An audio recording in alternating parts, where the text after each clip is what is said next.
কে? Mihir sir, যাকে আমরা দেখার জন্য কে অনেক সময় ধরে অপেক্ষা করতেছি যে কখন 9:50 বাজবে আর কখন জিকের একটা জমজমাট ক্লাস পাবো। কিন্তু আজকে কি শুধু জিকে হবে স্যার? অবশ্যই ম্যাথ থাকবে, অবশ্যই ম্যাথ থাকবে। চাকরি তার মানে জিকে ম্যাথের কম্বিনেশনে আবারও একটা জমকালো ক্লাস হতে যাচ্ছে আমার কলেজের ভাই কলেজের বোন। আজকে রাত 9:50 যে ক্লাসটা আপনারা করবেন, এই ক্লাস থেকে অনায়াসে যে কোনো পরীক্ষায় আপনি 4 থেকে 5টা মার্ক চোখ বন্ধ করে কমন পেতে পারেন। কারণ এমন কিছু গুরুত্বপূর্ণ প্রশ্ন আমরা রেখেছি, আর আপনারা জানেন যে আমরা প্রতিটা প্রশ্নের সাথে এত সুন্দরভাবে ব্যাখ্যা দিয়ে দেই, যে ব্যাখ্যার মাধ্যমে আপনারা একটা প্রশ্ন সমাধান করেন কিন্তু ব্যাখ্যা পান 10টা প্রশ্নের। তার মানে আপনি যদি প্রশ্ন সমাধান করেন 30টা, আপনি মনে রাখবেন যে 30-এর সাথে আরো 10 গুণ করেন, তাহলে কত হয়? 300। তার মানে আপনি 300 একটা কোশ্চেন ব্যাংক যদি আপনি পড়েন, ওই 300 প্রশ্ন পড়তেও কিন্তু আপনার এর থেকে বেশি সময় লাগবে। কিন্তু আর স্যার একটা মিস্টেক হয়ে গেল, আমি 10টা কোশ্চেন পড়াবো মানে আপনার 10টা টপিক শেষ হবে। সাধারণ জ্ঞান বলে ধরেন 350 টপিকস আছে, তো 10টা প্রশ্নে 10টা টপিকস আপনার শেষ।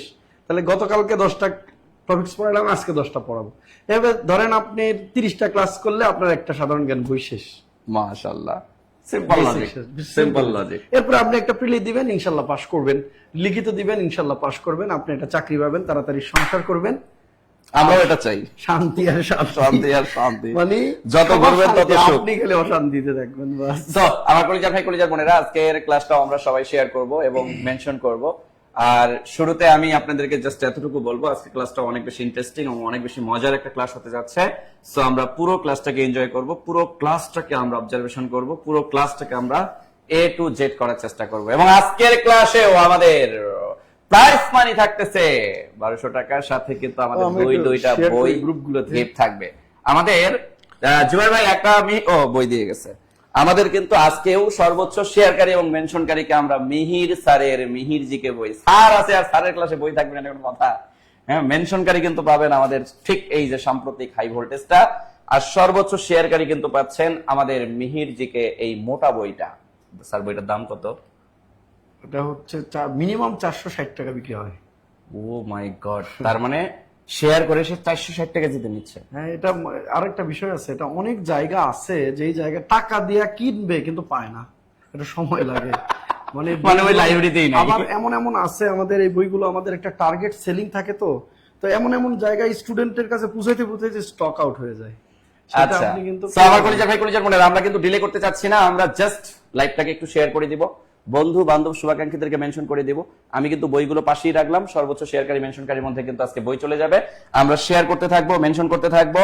সো আমরা জাস্ট আজকের ক্লাসটাকে আমরা কিন্তু শুরু করে দিতে চাই। আমি নিজেও শেয়ার করতেছি, আপনারাও একটু সবাই শেয়ার করে দিয়ে ক্লাসটা কি বন্ধু বান্ধব শুভাকাঙ্ক্ষীদের কাছে পৌঁছে দেন।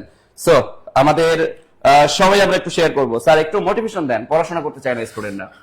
না, পড়াশোনা মানে পৃথিবীতে সবচেয়ে বড় মোটিভেশন হচ্ছে আপনার পকেট টাকা নাই।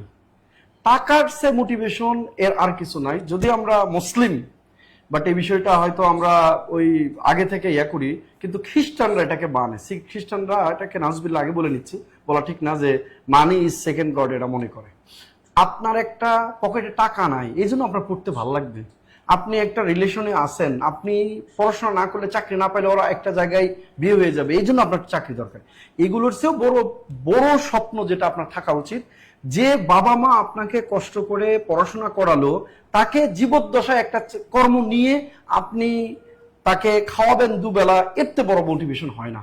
যাদের বাবা মা বেঁচে আছে ওদেরকে আপনি একটা টার্গেট নেন যে অমুক দিন বা অমুক আগামী 6 মাস 1 বছরের মধ্যে ইনশাল্লাহ আমি একটা চাকরি নিব, এভাবে পড়বো। যদি বাংলাদেশে একজন নেয়, সে একজন সে একজন আমি, এভাবে আপনি টার্গেট নেন, দেখবেন ইনশাল্লাহ আপনার পড়া হবে। নিজ নিজ ধর্ম পালন করেন, সময়ের সর্বোচ্চটা ব্যবহার করেন। অনেকে আমাকে বলে যে ভাই আমি বিসিএস দিতে চাচ্ছি, আমার খুব ইচ্ছা ক্যাডার সার্ভিসে আসার, আমি কতটুকু পড়বো? আমি বলি যে আপনি যদি স্বপ্ন দেখেন, আপনার ডেডিকেশন লেভেলটা এত থাকবে, আপনি ইউনিভার্সিটি ক্লাস করবেন, আপনি প্রেম করলে প্রেম করবেন, আপনি টিউশন করবেন, সবকিছু করে এসে যে সময় পাবেন ওই সময় মনোযোগ দিয়ে পড়বেন, তাও আপনি চাকরি পাবেন, আপনি ক্যাডার হবেন। আমাদের তো আমি 43-এই মনে হয় আমাদের 70 থেকে 80% ক্যাডার বিবাহিত। তারা সংসার করে, বইয়ের সাথে ঝগড়া করে, শ্বশুর বাড়ির সাথে ঝগড়া করে, কেউ চাকরি করে, তারপরেও আবার বিভিন্ন ক্যাডারে ফার্স্ট সেকেন্ডও আছে, এমনও আছে। তাইলে তারা যদি পারে আপনি কেন পারবেন না? এটা সম্পূর্ণ ডিপেন্ড করে আপনার উপর, আপনার নিজের ইচ্ছা শক্তির উপর। মানুষ যা ভাবতে পারে, যা বিশ্বাস করতে পারে, তা অর্জন করতে পারে। যেই যেই সময়গুলো আপনি ডিপ্রেসড হতেন, হাল ছেড়ে দিতেন, যারা সফল হয়েছে তারা ওই ডিপ্রেস তারাও ছিল, কিন্তু তারা হাল ছেড়ে দেয়নি, তারা লেগেছিল, এই কারণে তারা সাকসেস। আপনি আপনার দিয়েই তো উদাহরণ দিতে পারেন। স্যার যে পরিমাণ স্ট্রাগল করছে লাইফে, এটা আসলে আনবিলিভেবল। শোনেন, দিন শেষে আসলে সফল ব্যক্তিদের স্ট্রাগল ছাড়া কখনো সফলতা পাওয়া যায় না। আজকে স্যার বসুন্ধরার মতো জায়গায় 1.5 কোটি টাকার বাড়ি বানায় ফেলছে। কিভাবে? পরিশ্রম দিয়েই বাড়িটা তৈরি হয়েছে। সো একটা জিনিসকে দিন শেষে পরিশ্রম করলে সবকিছু হাতের নাগালে চলে আসে। আজকে আমার এখানে দেখতেছেন, আমিও পরিশ্রম করছি। আমার এমনও গেছে সারা রাত জাগছি, কন্টেন্ট গুছাইছি, পরের দিন না ঘুমায় পরের দিন সকালে আবার ক্লাসে উঠে গেছি, সারাদিন আবার ক্লাস নিয়েছি। আমাদের অনেক হিস্ট্রি আছে ভাই। কষ্ট করলে, পরিশ্রম করলে সফলতা আসবেই। সো কষ্ট করতে হবে, একঘেয়েমি লেগে থাকতে হবে। সো আমরা খুব বেশি ডিলে করব না। আজকের ক্লাসটাও আমরা আবারও বলতেছি, সর্বোচ্চ শেয়ারকারী এবং মেনশনকারীকে কিন্তু আমরা দুইটি বই দিচ্ছি, পাশাপাশি 1200 টাকার একটা প্রাইস মানি কিন্তু আমাদের থাকতেছে। আমি নিজেও শেয়ার করে দিচ্ছি, আপনারা একটু শেয়ার করবেন। স্যার প্রায় 350 মানে 300 প্লাস মানুষ আছেন। আপনারা যে সত্যি আমাদেরকে মন থেকে ভালোবাসেন, আসলে ভালোবাসাটা মানুষের কাজেই প্রমাণ করতে হয়, আপনি কাউকে মুখ দিয়ে বললে হয় না। আপনারা যে 300 মানুষ আছেন, দেন প্রত্যেকে যদি 4-5 জন করে যারা চাকরির প্রত্যাশী, তারা যদি আপনি মেনশন দেন, অনেকেই আছে ইচ্ছা আছে আমাদের ক্লাসগুলো করার, হয়তো জানেই না। 5 জন করে আপনারা যদি মেনশন দেন 300 মানুষ, তাহলে দেখেন 1500 মানুষের কাছে এই ভিডিওটা চলে যায়। তাহলে এখানে 600-700 মানুষ হওয়া কোনো ব্যাপার বলেন না? 700 এমনি হবে। আর আপনি কারো হেল্প করলে, শোনেন, কারো যদি আপনি অন্যায় করেন, প্রকৃতি সবচেয়ে বেশি শক্তিশালী। আপনি দিন শেষে এই অন্যায়ের জন্য আপনি প্রকৃতি আপনাকে শাস্তি দিবে। আবার আপনি কারো ভালো করলে তার কাছ থেকে কৃতজ্ঞতা পাওয়ার দরকার নাই, আপনি স্রষ্টা কর্তৃক পেয়ে যাবেন, অটো পেয়ে যাবেন। এই জন্য আপনার দেখবেন যারা ভালো কাজ করে, প্রতিদিন হেল্প করে মানুষকে বিভিন্ন কাজে, এরা বিভিন্ন ভাবে সেফ থাকে।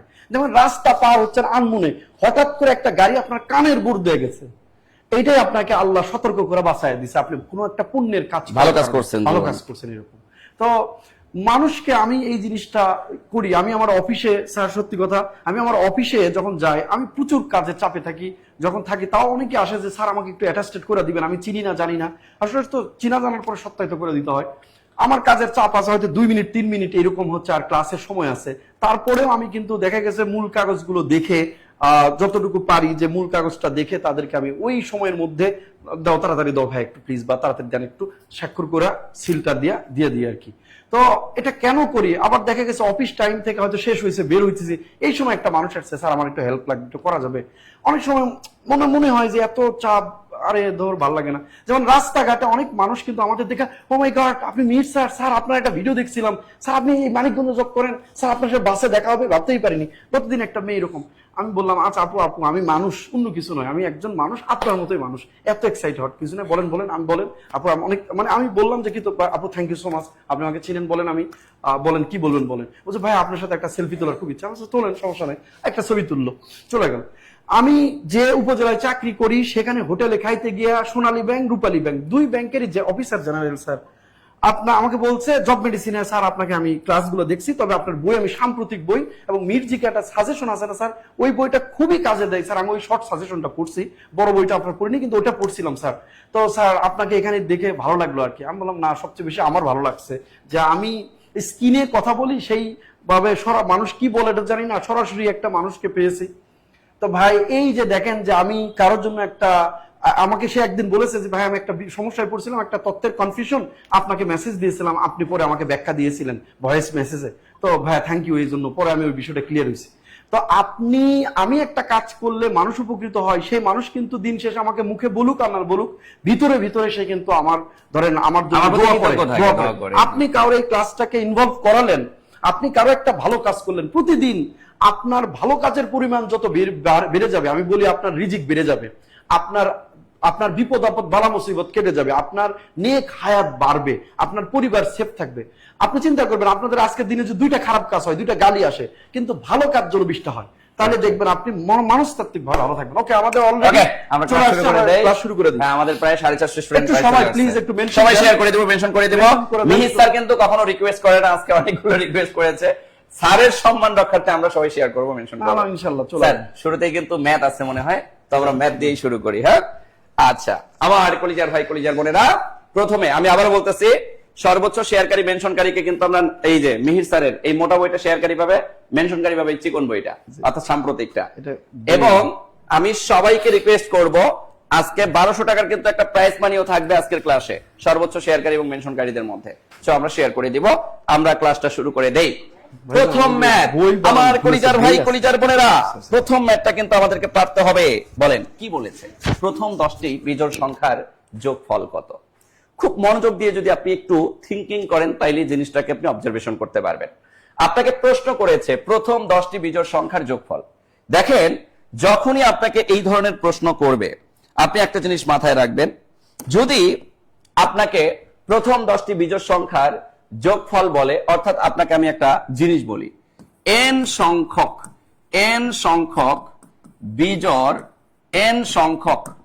বিজোড় সংখ্যার যোগফল ইকুয়াল n স্কয়ার। অর্থাৎ আপনাকে যতগুলো সংখ্যার বিজোড় সংখ্যার যোগফল বের করতে বলবে, ওই সংখ্যার উপর শুধু বর্গ করলেই আপনার সংখ্যাটা বের হয়ে আসবে। ধরেন আপনাকে প্রশ্ন করছে প্রথম 10টি, তাইলে এখানে n এর মান কত? 10। তাহলে 10 সংখ্যক বিজোড় সংখ্যার যোগফল কত হবে? 10 স্কয়ার। তার মানে এখানে আমাদের উত্তরটা হচ্ছে কত? 100। তাহলে উত্তর বাবু ইস মিস্টার 100। খুবই সিম্পল একটা ম্যাথ, খুবই সিম্পল একটা ম্যাথ। যদি আমাকে বলতো যে প্রথম 11টি বিজোড় সংখ্যার যোগফল কত, তাহলে আমি কি করতাম? আমি জাস্ট 11-এর উপর বর্গ করতাম, 11-এর উপর বর্গ করতাম, 221।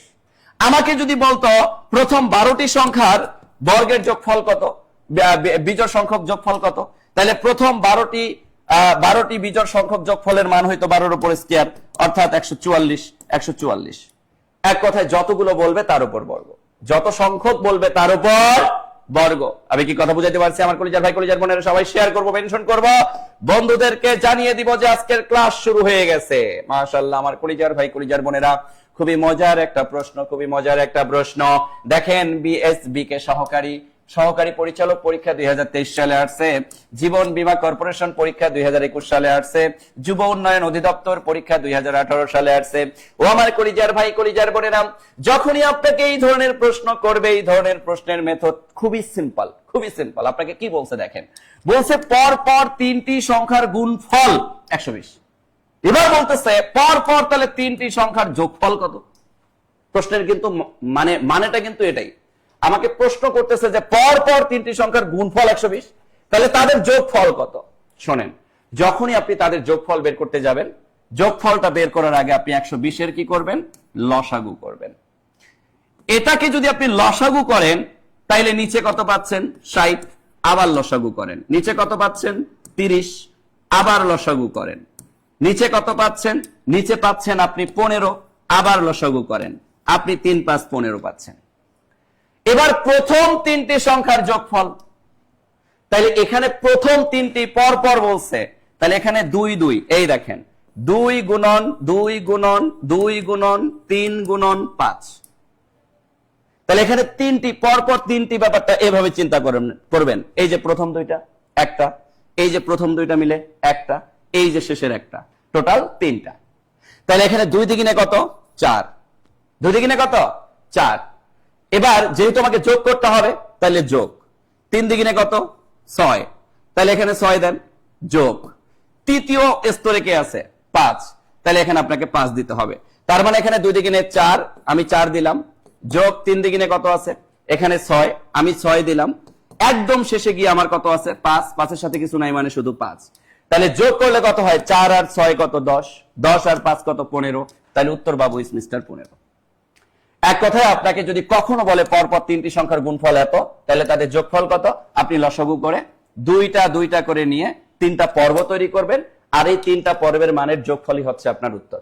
3টি পর্বের মানের যোগফলই হচ্ছে আপনার উত্তর। বলেন বলেন বলেন বলেন বলেন বলেন বলেন ক্লিয়ার কিনা? ক্লিয়ার?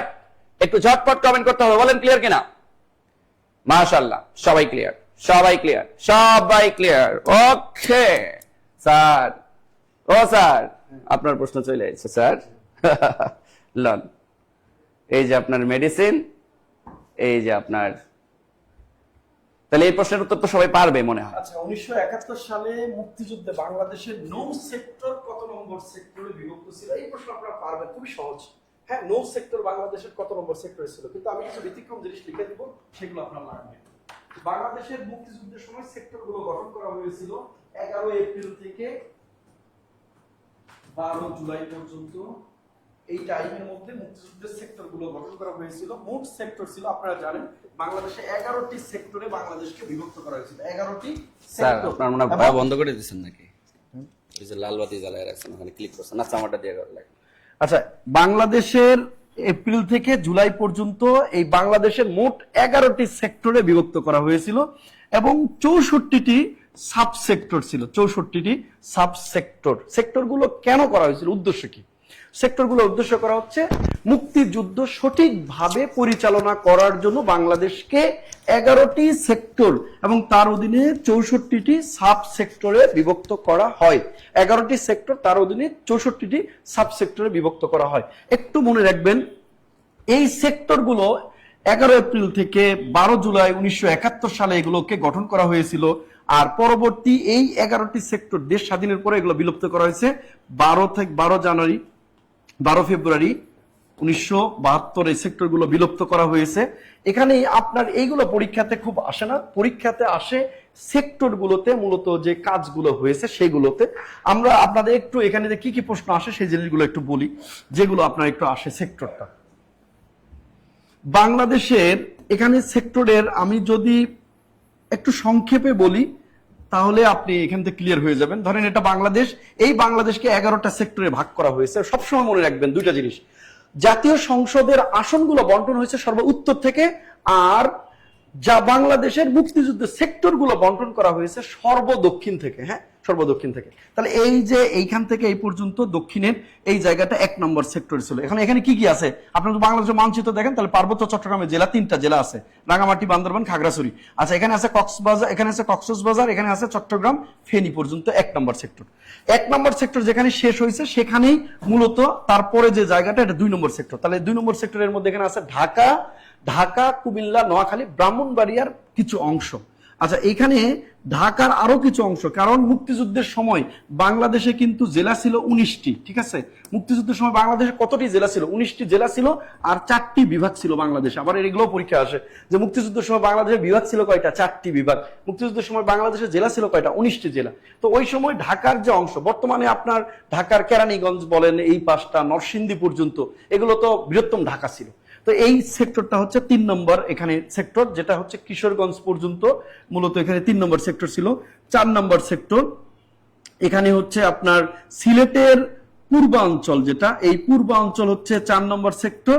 আর পশ্চিমাঞ্চল সিলেটের, অর্থাৎ সিলেট শহর বা সিলেটের পশ্চিমাঞ্চল বা উত্তর পশ্চিমাঞ্চল, এটা হচ্ছে 5 নম্বর সেক্টর। তাহলে দেখেন আমরা একটু বেশি হয়ে গেছে, কালিটা একটু কমায় নেই, কমায় দেন। ওকে, তাহলে দেখেন আমাদের এই পাশ থেকে 5টা সেক্টর আছে। এই পাশটা কয়টা সেক্টর? 5টা। 1 2 3 4 5, সহজভাবে যদি বলি 5টা সেক্টর আছে। এখানে একটু ফাঁকা আছে। এই রংপুর বিভাগ হচ্ছে 6 নম্বর সেক্টর, বর্তমানে রংপুর বিভাগ। রাজশাহী বিভাগের বেশিরভাগই অঞ্চল তথা 7 নম্বর সেক্টর। রংপুর বিভাগ মানে মনে রাখবেন 6, রাজশাহী বিভাগ মানে মনে রাখবেন 7 নম্বর সেক্টর।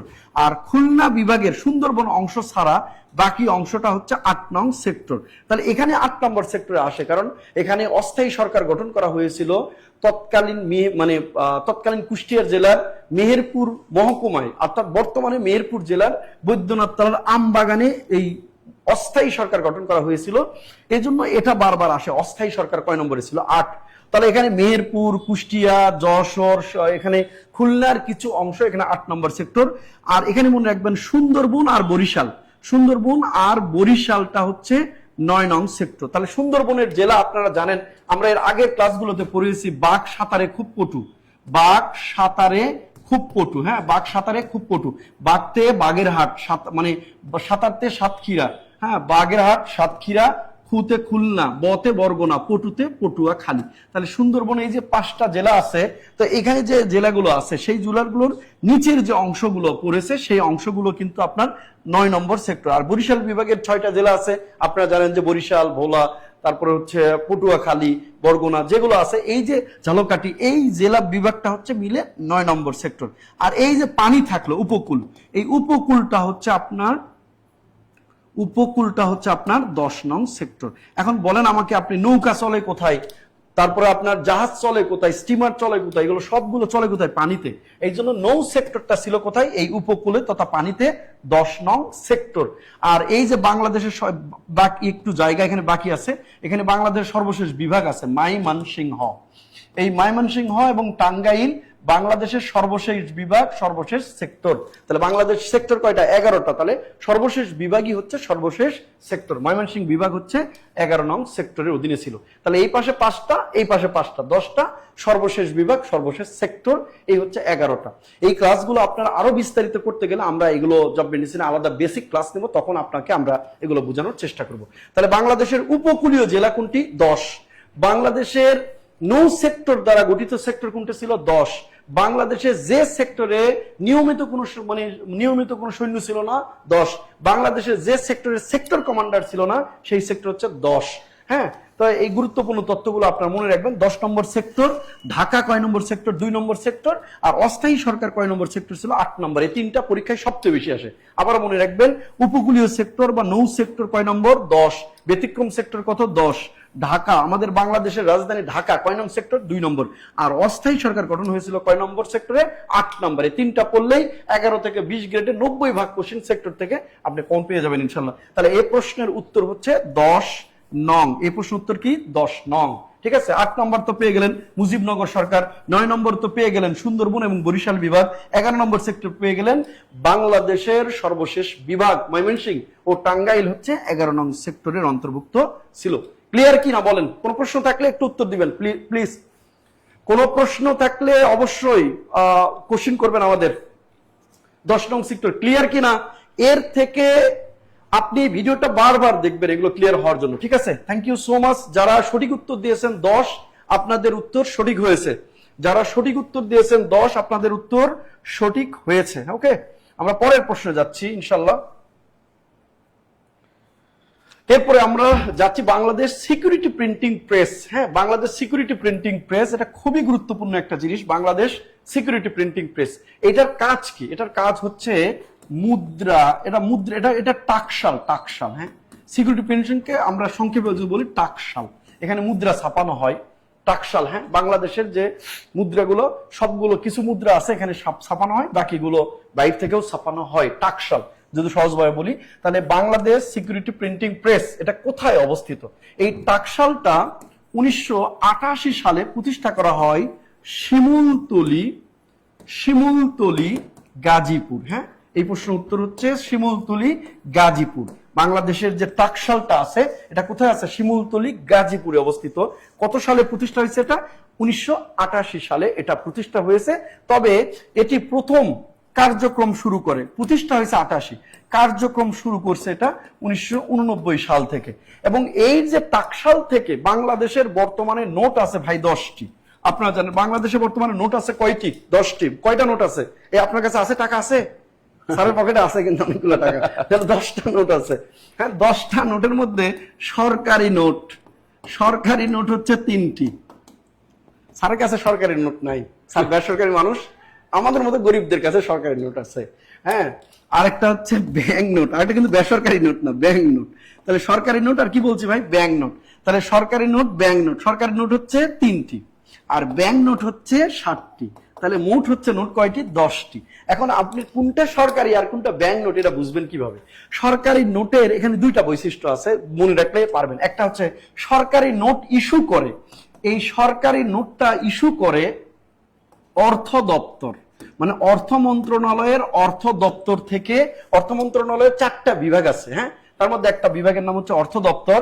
এই অর্থ দপ্তর থেকে এই নোটটা পাবলিশ করা হয়, এটাতে পাবলিশ করা হয়।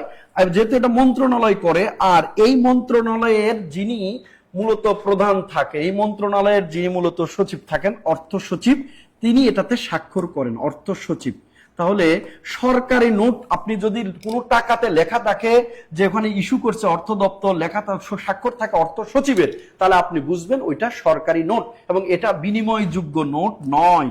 আপনি অন্য টাকাগুলো যে কারেন্সি এক্সচেঞ্জ করেন, এই টাকাগুলো এক্সচেঞ্জ করা যায় না সরকারি নোট। এই জন্য এগুলো সবচেয়ে ছোট ছোট নোটগুলো, যেমন সরকারি নোটগুলো 1 টাকা, 2 টাকা, 5 টাকা। ঠিক আছে, আপনি এবার সামনে ঈদ আসবে, সামনে পূজা আসবে, অনেক অনুষ্ঠান আসবে, আপনার কাছ থেকে কেউ সালামি চাইলে, কেউ আপনার কাছ থেকে অর্থ চাইলে, আপনি বলবেন তোমাকে আমি বাংলাদেশের সরকারের সরকারি সবচেয়ে বড় নোট দিব এবার। ঠিক আছে, যেই স্যার সরকারি নোট দিবেন, তাহলে সরকারি নোট দিলে আপনি সর্বোচ্চ কয় টাকা নোট দিবেন? 5 টাকার নোট দিবেন।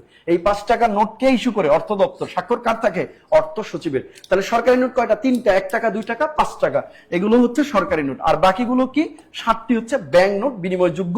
এগুলো হচ্ছে 10 টাকা থেকে 10 টাকা, 20 টাকা, 50 টাকা, তারপর হচ্ছে 100 টাকা, 200 টাকা, 500 টাকা এবং 1000 টাকা। ভুলেও ব্যাংক নোট দেওয়া যাবে না। আপনি ব্যাংক নোট কিভাবে বুঝবেন? ব্যাংক নোট 10 থেকে 1000 টাকা, 10 থেকে 1000 টাকা, এই যে ব্যাংক নোট কিভাবে বুঝবেন? ব্যাংক নোট মূলত ইস্যু করে, ব্যাংক নোট মূলত ছাপায় বা ইস্যু করে। এই ব্যাংক নোটটা ইস্যু করে যে ব্যাংক, সেটা হচ্ছে বাংলাদেশ ব্যাংক, অর্থাৎ বিবি, বাংলাদেশ ব্যাংক। হ্যাঁ, বিবি বাংলাদেশ ব্যাংক হচ্ছে ব্যাংক নোট ইস্যু করে। আর এই জন্য এই নোটে স্বাক্ষর থাকে বাংলাদেশ ব্যাংকের গভর্নরের। বাংলাদেশ ব্যাংকের গভর্নরে দেখবেন টাকায় স্বাক্ষর থাকে কার? বাংলাদেশ ব্যাংকের গভর্নরে থাকলে বুঝবেন ওটি ব্যাংক নোট। আর ব্যাংক নোট সর্বনিম্নই 10 টাকা, সর্বোচ্চ কত? 1000 টাকা। যদি আপনি ভুলে কাউকে ঈদের সালামি বা পূজার সময় দেন যে তোমাকে ব্যাংক নোট সর্বোচ্চ ব্যাংক নোট দিব, তাহলে আপনার কিন্তু সর্বনাশ হয়ে যাবে। কারণ ব্যাংক নোট মানে সর্বোচ্চ 1000 টাকার নোট। তাহলে মোট নোট হচ্ছে 10টি, সরকারি নোট হচ্ছে 3টি, ব্যাংক নোট হচ্ছে 7টি। সরকারি সবচেয়ে বড় নোট 5 টাকা, ব্যাংক নোট সবচেয়ে বড় হচ্ছে 1000 টাকা, ব্যাংক নোট সর্বনিম্ন হচ্ছে 10 টাকা। ঠিক আছে, তাহলে এই যে বাংলাদেশের 10টা টাকা আছে, এই টাকাগুলোর মধ্যে এই সিকিউরিটি প্রিন্টিং প্রেসে প্রথম যে নোটটা ছাপানো হয় 10 টাকার নোট। ঠিক আছে, তাহলে আপনাদের পরীক্ষায় প্রশ্ন আসে বাংলাদেশে প্রথম নোট ছাপানো হয় কয় টাকা? 1 টাকা এবং 100 টাকার নোট প্রথম ছাপানো হয়। এটা হচ্ছে 4 মার্চ 1972। 4 মার্চ 1972, মনে রাখবেন। এগুলো টাকা বিদেশ থেকে ছাপাই নিয়ে আসছে, তখন আমাদের কিছু ছিল না। কিন্তু সিকিউরিটি প্রিন্টিং প্রেস থেকে ছাপানো প্রথম নোট হচ্ছে 10 টাকা। যদি বলে বাংলাদেশের প্রথম নোট কোনটি, তাহলে 1 টাকা এবং 100 টাকা। আর যদি বলে সিকিউরিটি প্রিন্টিং থেকে প্রথম ছাপানো নোট কয় টাকা, তাহলে 10 টাকা। এই দেখেন, ক্লাস করার সবচেয়ে বেনিফিট হচ্ছে এটাই। আপনি সারা জীবন বই পুস্তক পড়ে আসছেন বাংলাদেশের প্রথম নোট 1 টাকা, 100 টাকা, কিন্তু এটা অনেক বইয়ে থাকলেও ওইভাবে আমরা দেখি না বা মনে রাখতে পারি না যে সিকিউরিটি প্রিন্টিং প্রেস থেকে ছাপানো প্রথম নোট হচ্ছে 10 টাকা। তাহলে যারা আজকের এই ক্লাসটা করেছে তারা জীবনে ভুল করবে না। বলেন, ভুল করবেন? যদি বলি আপনাদের বাংলাদেশের প্রথম নোট কোনটি, 1 টাকা, 100 টাকা। আর যদি বলি সিকিউরিটি প্রিন্টিং প্রেস, যেটা 1988 সালে হলো, এই সিকিউরিটি প্রিন্টিং প্রেস থেকে প্রথম নোট আসছে কয় টাকার? 10 টাকার নোট। এখানে কেউ ভুল করবে না, ইনশাল্লাহ কেউ ভুল করবে না। ঠিক আছে, ওকে, থ্যাংক ইউ সো মাচ। এরপরে স্যার আপনাদের ম্যাথ শিখাবে। না, আবার জিকে আসতেছে স্যার, কামিং সুন। আচ্ছা, আবার আমরা কিন্তু চলে আসছি আমাদের সেই কাঙ্ক্ষিত ম্যাথে। দেখেন স্যার এত সুন্দরভাবে নোটগুলো বুঝাই দিল, এই নোট থেকে প্রতি বছর প্রশ্ন আসে না, অথচ প্রশ্ন একটা প্রশ্ন মানে একটা টপিক শেষ হয়ে গেল। দেখেন টাকার টপিক পুরো শেষ করে দিল, মানে এক কথায় যদি আমরা বলি। এই সবাই আমরা একটু শেয়ার করব, মেনশন করব। শেয়ার হচ্ছে না কিন্তু আজকে, এখনো 1000 শেয়ার কিন্তু আমরা কভার করতে পারি নাই। কৃতজ্ঞতার জায়গা থেকে শেয়ার করব। আপনার মাধ্যমে একজন মানুষ উপকার হলে সৃষ্টিকর্তা আপনার উপকার করবে। এই জন্য শেয়ার করে কমেন্টে ডান লিখবো। দেখেন 36 সংখ্যাটির মোট কতগুলো ভাজক সংখ্যা আছে। এই ভাজক সংখ্যা বের করার নিয়ম আমি এর আগেও আপনাকে বলছি যে যখনই আপনাকে ভাজক সংখ্যা বের করতে বলবে তখন আপনি ভাগ করবেন। কি করবেন? ভাগ করবেন। 2 দ্বারা যদি আপনি 36 কে ভাগ করেন তাহলে কত পাচ্ছেন? এখানে 18 দ্বিগুণে 36। আবার 2 দ্বারা যদি ভাগ করেন এখানে কত পাচ্ছেন? 9 দ্বিগুণে 18। আবার যদি আপনি ভাগ করেন তাহলে কত পাচ্ছেন? 3 3 9। ভাজক সংখ্যা বের করার বুদ্ধি কি? আমি বলছিলাম যে একই সংখ্যা কয়টা, তাহলে 2টা 2 আছে। 2টা 2 মানে কি? 2 এর উপর পাওয়ার 2, 2 এর উপর পাওয়ার 2, 2 এর উপর পাওয়ার 2। কয়টা 3 আছে? 2টা আছে, তাহলে 3 এর উপর পাওয়ার 2। আর পাওয়ারের সাথে 1 যোগ করে গুণ করলে যে মানটা পাওয়া যায় তাই হচ্ছে তার ভাজক সংখ্যা। তাহলে এখানে পাওয়ারে আছে কত? 2, 2 এর সাথে কত যোগ করতে হবে? 1 গুণন। এরপরে 3 এর উপর পাওয়ার আছে কত? 2, 2 এর সাথে কত যোগ করতে হবে? 1। এটাই হচ্ছে আমাদের ভাজক সংখ্যা। তাহলে এখানে দেখেন 2 আর 1 কত? 3 গুণন 2 আর 1 কত? 3। তাহলে 3 3 কত? 9। তাহলে উত্তর বাবু ইস মিস্টার 9। তাহলে উত্তর হচ্ছে আমাদের গ গ গ গ গ গ গ গ গ। তাহলে এইভাবে আমরা কি করতে পারি আমার কলিজার ভাই কলিজার বোনেরা? ভাজক সংখ্যাগুলো বের করে ফেলতে পারি। এক কথা লসাগু করব, একই সংখ্যা কয়টা আছে? এক কথায় পাওয়ার যা হবে তার সাথে এক যোগ, পাওয়ার যা হবে তার সাথে এক যোগ এবং মানগুলোর গুণফল, তাই হচ্ছে আমার ভাজক সংখ্যা, তাই হচ্ছে আমার ভাজক সংখ্যা। বলেন ক্লিয়ার কিনা, ক্লিয়ার কিনা, ক্লিয়ার কিনা, এই ক্লিয়ার কিনা? এই তো 600 স্টুডেন্ট অলরেডি আমরা উঠে গেছি। আমরা একটু শেয়ার করব, শেয়ার মেনশন করলেই কিন্তু সংখ্যা বেড়ে যায়। এই দেখেন আরো একটা মজার ম্যাথ রেখেছি, এখানে ভাজক সংখ্যা বের করতে বলছে। দেখেন এই প্রশ্নটা কতগুলো আসছে, শ্রম অধিদপ্তর মেডিকেল অফিসার পরীক্ষা 2005 সালে আসছে, কারিগরি শিক্ষা অধিদপ্তর ইন্সট্রাক্টর পরীক্ষায় আসছে, আনসার এরপরে ডিভিডি অধিদপ্তরের সার্কেল পরীক্ষায় আসছে। এখানে যদিও সালগুলো সব ভুয়া লিখছে, একই সাল বারবার লিখছে, মানে আপডেট প্রশ্ন এগুলো 2021 সালের, হয়তো বা কপি করে সালটা বসিয়ে দিচ্ছে। যাই হোক, তাহলে এই যে প্রশ্নটা দেখতেছেন এখানে আপনি জাস্ট 540 এর ভাজক সংখ্যা বের করেন, এরপরে একটা ভাজক এক যোগ করে দিলে আপনার ভাজক সংখ্যা বের হয়ে যাবে। তাহলে আমরা কি করব? 540, এই 540 কে যদি আমি 2 দ্বারা ভাগ করি তাহলে কত হয়? 2 দ্বিগুণে 4, 7 দ্বিগুণে 14, এরপরে 0। এরপরে যদি আমরা 2 দ্বারা আবার ভাঙি তাহলে কত হয়? 13 দ্বিগুণে 26, 5 দ্বিগুণে 10। এরপরে যদি আমরা আবার ভাঙি 3 দিয়ে যায়, 3 দিয়ে করলে কত হয়? 3 আর 4 12, 3 5 15, 45। এরপরে যদি আমরা বলি 3 15 কত? 45। এরপরে যদি আমরা বলি 3 দ্বারা যদি করি 3 5 কত? 15। এবার আসেন ভাজক সংখ্যা কত হবে? তাহলে এখানে 2 আছে কয়টা? 2, দুইটা 2 আছে, তাহলে 2 এর উপর পাওয়ার কত? 2। এখানে 3 আছে কয়টা? 3টা, তাহলে 3 এর উপর পাওয়ার কত? 3। এখানে 5 আছে কয়টা? একটা, 5 এর উপর পাওয়ার কত? 1। এবার পাওয়ারের সাথে 1 যোগ গুণ, শেষ, মান চলে আসবে। তাহলে 2 এর সাথে কত যোগ করব? 1 গুণ। এবার পাওয়ার 3 এর সাথে কত যোগ করব? 1 গুণ। এবার এই পাওয়ার 1 এর সাথে আবার কত যোগ করব? 1। এটাই হচ্ছে আমার ভাজক সংখ্যা। তাহলে এবার যদি আমি গুণ করি, 2 আর 1 কত? 3 গুণন 3 আর 1 কত? 4 গুণ 1 আর 1 যোগ করলে কত? 2। তাহলে এখানে দেখেন 3 আর 4 কত? 12, 12 দিনে কত? 24। এই 24টা ভাজক সংখ্যা পাইলাম আমি 540 এর জন্য, এবং 1 এখানে আরেকটা আছে, তাহলে 24 আর 1 যোগ করলে কত? 25। তাইলে এই প্রশ্নের উত্তর হবে মিস্টার 25। কেউ শুধুমাত্র 540 এর ভাজক সংখ্যা বের করলে কিন্তু হবে না। 540 এর ভাজক সংখ্যা হচ্ছে 24টা, আর এখানে 1 বলছে, 1 এবং তাহলে 1 সংখ্যাটাকে ভাঙলে ওই একই হয়, 1 1 1। তাহলে এখানে আপনি এই যে 1 পাইছেন, 1 এর উপর পাওয়ারও কত? 1। তাহলে 1 এর সাথে মানে এখানে 1 রে এক কথা ভাঙা যায় না, 1 রে না ভাঙে আপনি যেহেতু 1 বলছে 1 এর ভাজক মানে ভাজক সংখ্যা একই, আর 540 এর ভাজক সংখ্যা যে সংখ্যা বের করতে বলবে তার সাথে তার সংখ্যাটা বের করে ওটাকে যোগ করলে আমাদের কাজ শেষ। কেল্লা হতে clear, clear, clear, clear, clear, clear, clear. Sir আপনার জিকে কিন্তু চলে আসছে স্যার। ও স্যার আপনি কোথায় কোথায় কোথায় কোথায় তাড়াতাড়ি চলে আসতে হবে। মাশাআল্লাহ, এই স্যারের মনে জিকে চলে আসছে। এই দেখছেন, আরে বাপ রে বাপ, সহজ কোশ্চেন করে। দেশের একমাত্র কৃষি ভিত্তিক ইপিজেড কোথায় অবস্থিত? এটা কোথায় আসছে? PHC senior staff nurse 2024। দেখছেন কত আপডেট প্রশ্ন। বাংলাদেশ সেতু কর্তৃপক্ষের সহকারী পরিচালক 2020। খুব ইম্পর্টেন্ট প্রশ্ন, তার মানে অলরেডি 2 বার 3 বার আসছে, আপনার আরো কিন্তু আসবে। হ্যাঁ, তাহলে বলেন এখানে অপশন আছে উত্তরা, নীলফামারী, মেঘনা, মুন্সিগঞ্জ, আদমজি, নারায়ণগঞ্জ, ঈশ্বরদী, পাবনা। এখন আসেন ইপিজেড কি? ইপিজেড এক্সপোর্ট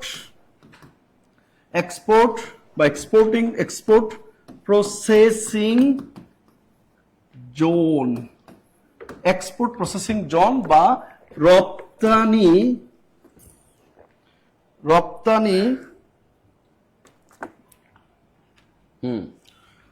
রপ্তানি প্রক্রিয়াকরণ অঞ্চল।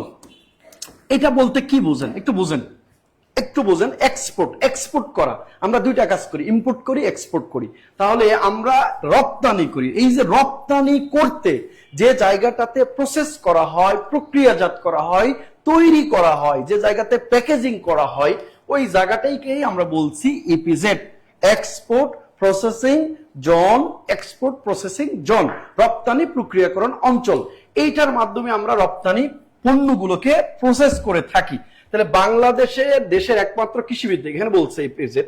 এখন এই ইপিজেড কিন্তু বাংলাদেশে আছে 2 ধরনের। ইপিজেড আছে বাংলাদেশের 2 ধরনের, একটা হচ্ছে সরকারি ইপিজেড, সরকারি ইপিজেড আছে, আরেকটা আছে বেসরকারি। যেমন নোটের ক্ষেত্রে পড়লাম সরকারি, আচ্ছা সরকারি এবং ব্যাংক নোট। এখানে আছে সরকারি ইপিজেড আছে হচ্ছে 8টি, সরকারি ইপিজেড এখানে আছে হচ্ছে 8টি, আর বেসরকারি ইপিজেড এখানে আছে হচ্ছে দুটি। তাহলে বলেন বাংলাদেশে মোট ইপিজেড কয়টা, মোট রপ্তানিকরণ অঞ্চল কয়টা? 10টি।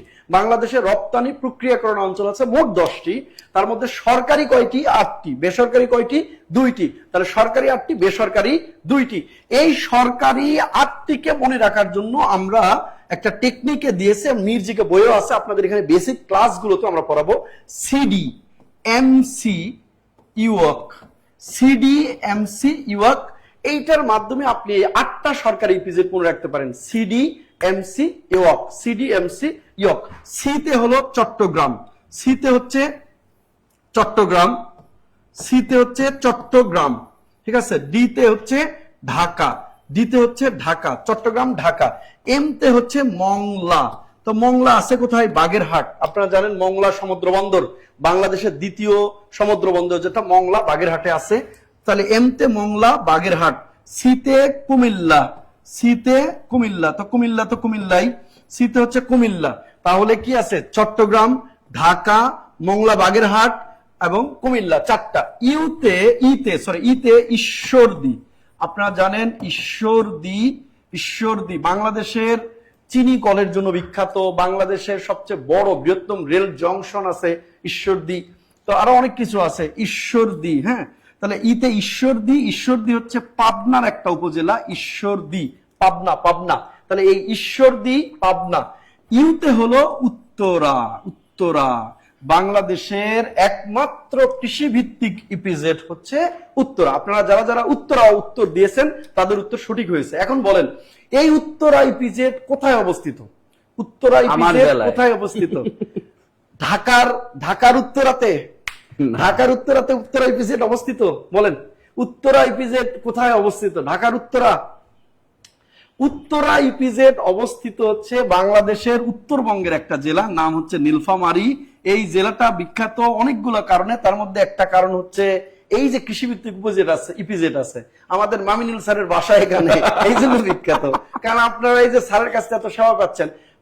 আমার বইয়ে দেখবেন বগুড়ার মহস্তানগড় বিখ্যাত, ওখানে কিন্তু মীর ভাইয়ের বাসা, এই কারণে বিখ্যাত। অনেক মানুষের সাথে জড়িত জায়গা নিয়ে পরীক্ষা আসে, আমার সাথে জড়িত জায়গাও বারবার পরীক্ষা আসে, যে মহস্তানগড় কোন নদীর তীরে অবস্থিত, যেহেতু আমাদের বাড়ি ওখানে। তাহলে ওই ধরেন সিমিলার প্রশ্ন না, আমাকে জানলেই মোটামুটি 2-1টা প্রশ্ন দিতে পারবেন উত্তর। এমন কোন বিশেষ নাই যে পুন্ডু নগর, পুন্ডু জনপদ, মহস্তানগড় নিয়ে প্রশ্ন থাকে না। একটা প্রাচীন জনপদের এখানে একটা প্রশ্ন মাস্ট। ওকে, তাহলে স্যারের জন্য বিখ্যাত উত্তরা নীলফামারী। তাহলে এই উত্তরা নীলফামারী হচ্ছে দেশের একমাত্র কৃষি ভিত্তিক ইপিজেড অবস্থিত, উত্তরা নীলফামারী। তাহলে এই প্রশ্ন উত্তর হচ্ছে উত্তরা নীলফামারী, ক। ঠিক আছে। আর এরপরে আছে কি, ধরেন আপনার এখানে আরেকটা আছে আছে এতে আদমজি। এতে কি? আদমজি। আদমজি আছে হচ্ছে নারায়ণগঞ্জ, এই যেখানে উত্তর দেওয়া আছে আদমজি নারায়ণগঞ্জ। আর কেতে হচ্ছে কর্ণফুলী চট্টগ্রাম। কেতে কি? আদমজি, আর কেতে হচ্ছে কর্ণফুলী। তাহলে কর্ণফুলী, তাহলে কর্ণফুলী চট্টগ্রামে আছে। আপনারা জানেন কর্ণফুলী নদী কোথায় আছে? চট্টগ্রামে আছে। কর্ণফুলী টানেল কোথায় আছে? চট্টগ্রামে আছে। তাহলে কর্ণফুলী ইপিজেডটাও কোথায় আছে? চট্টগ্রামে অবস্থিত। আপনাকে আমি এখানে দুইটা, আপনি তো এগুলো বই পুস্তকে পাবেন, কিন্তু এমন কিছু জিনিস আমরা ক্লাসে পড়াবো যেটা আপনি বই পুস্তক মনে রাখতে পারবেন না। সহজভাবে মনে রাখেন, দেশের প্রথম ইপিজেড, দেশের শেষ ইপিজেড, দুইটাই অবস্থিত চট্টগ্রাম। দেখেন আমি আবার বলছি, দেশের প্রথম ইপিজেড, দেশের শেষ ইপিজেড, এই পরীক্ষাটা আসে। দেশের প্রথম ইপিজেড কোথায় অবস্থিত? চট্টগ্রামের হালি শহরে। চট্টগ্রামের হালি শহরে দেশের প্রথম ইপিজেড। দেশের শেষ ইপিজেড কোথায়? কর্ণফুলী নদীর তীরে, কর্ণফুলী নদীর তীরে, কর্ণফুলী নদীর তীরে চট্টগ্রামে অবস্থিত। বাংলাদেশে প্রথম ইপিজেড প্রতিষ্ঠা করা হয়েছে 1983 সাল। সালটা অনেক ইম্পর্টেন্ট। দেশের ইতিহাসে প্রথম ইপিজেড প্রতিষ্ঠা করা হয়েছে কখন? 1983 সালে। এবং দেশের সর্বশেষ সরকারি ইপিজেড প্রতিষ্ঠা করা হয়েছে 2006 সালে। তাহলে দেশের প্রথম ইপিজেড কবে? 1983। দেশের সর্বশেষ ইপিজেড কত? 2006 সালে। দেশের প্রথম ইপিজেড প্রতিষ্ঠা করা হয়েছে চট্টগ্রাম, দেশের শেষ ইপিজেড সরকারি ইপিজেড কোথায়? চট্টগ্রাম। আর এই যে বেসরকারি ইপিজেড, ঢাকা ইপিজেড 1993, এটা হচ্ছে 83 আর এটা হচ্ছে 93, এটা আসে মানে, আর বাকি সাল পড়ার দরকার নাই। বেসরকারি ইপিজেড আছে বাংলাদেশে দুটি। বলেন কয়টা দিকে আছে? দুইটা। একটা হচ্ছে কেবস আর এটা হচ্ছে রেবস। কেবস আর রেবস, এইটাও প্রতিষ্ঠা হয়েছে 1999 সাল, এই রেবসও প্রতিষ্ঠা হয়েছে 1999 সাল। এখন প্রশ্ন হলো ভাই, কেবস কি, রেবস কি? কেতে হচ্ছে কোরিয়ান, কোরিয়ান। কেতে কি? কোরিয়ান। আর বাকিটা হচ্ছে এই যে ইপিজেড এর পুনরূপ দিয়ে দিয়েছে এক্সপোর্ট প্রসেসিং জোন, তাহলে কোরিয়ান এক্সপোর্ট প্রসেসিং জোন, এই কে তে খালি লিখে রাখবেন কোরিয়ান, ঠিক আছে, বেসরকারি হচ্ছে কোরিয়ান, বাকিটা কোরিয়ান ইপিজেড। আর এটাতে লিখবেন রাঙ্গুনিয়ান, রাঙ্গুনিয়ানও কিন্তু অবস্থিত চট্টগ্রাম, হ্যাঁ রাঙ্গুনিয়ান, আর তে লিখে রাখবেন রাঙ্গুনিয়ান। তাহলে বেসরকারি দুটো ইপিজেড হচ্ছে কোরিয়ান ইপিজেড আর রাঙ্গুনিয়ান ইপিজেড, কোরিয়ান ইপিজেড রাঙ্গুনিয়ান ইপিজেড। আপনি কেপস রেপস অনেক সময় মনে থাকে না, খালি মনে রাখবেন কোরিয়ান ইপিজেড রাঙ্গুনিয়ান ইপিজেড, তাহলে কে তে কোরিয়া বাকি ইপিজেড, আর রাঙ্গুনিয়ান আর তে রাঙ্গুনিয়ান বাকিটা ইপিজেড। দুইটাই প্রতিষ্ঠা হয়েছে 1999 সালে, দুইটাই অবস্থিত চট্টগ্রাম, খুবই সহজ। তাহলে বেসরকারি ইপিজেড দুইটাই প্রতিষ্ঠা 99, দুইটাই আছে চট্টগ্রাম, দুইটাই প্রতিষ্ঠা 99, দুইটাই আছে কতে চট্টগ্রামে আছে, একটা হচ্ছে কোরিয়ান আর একটা হচ্ছে রাঙ্গুনিয়ান। এই হলো 10টা EPZ.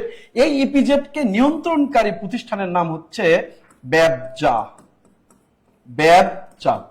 Bangladesh export processing zone authority. এই ব্যবজা বা রপ্তানি প্রক্রিয়াকরণ অঞ্চল অথরিটিটা প্রতিষ্ঠা হয়েছে কিন্তু 1980 সালে। অনেকে এটা ভুল করে, এটা কনফিউশন লাগাবেন না, অথরিটি প্রতিষ্ঠা হয়েছে আগে 80-তে, বাট ইপিজেড প্রতিষ্ঠা হয়েছে আরো 3 বছর পর 1983 সালে।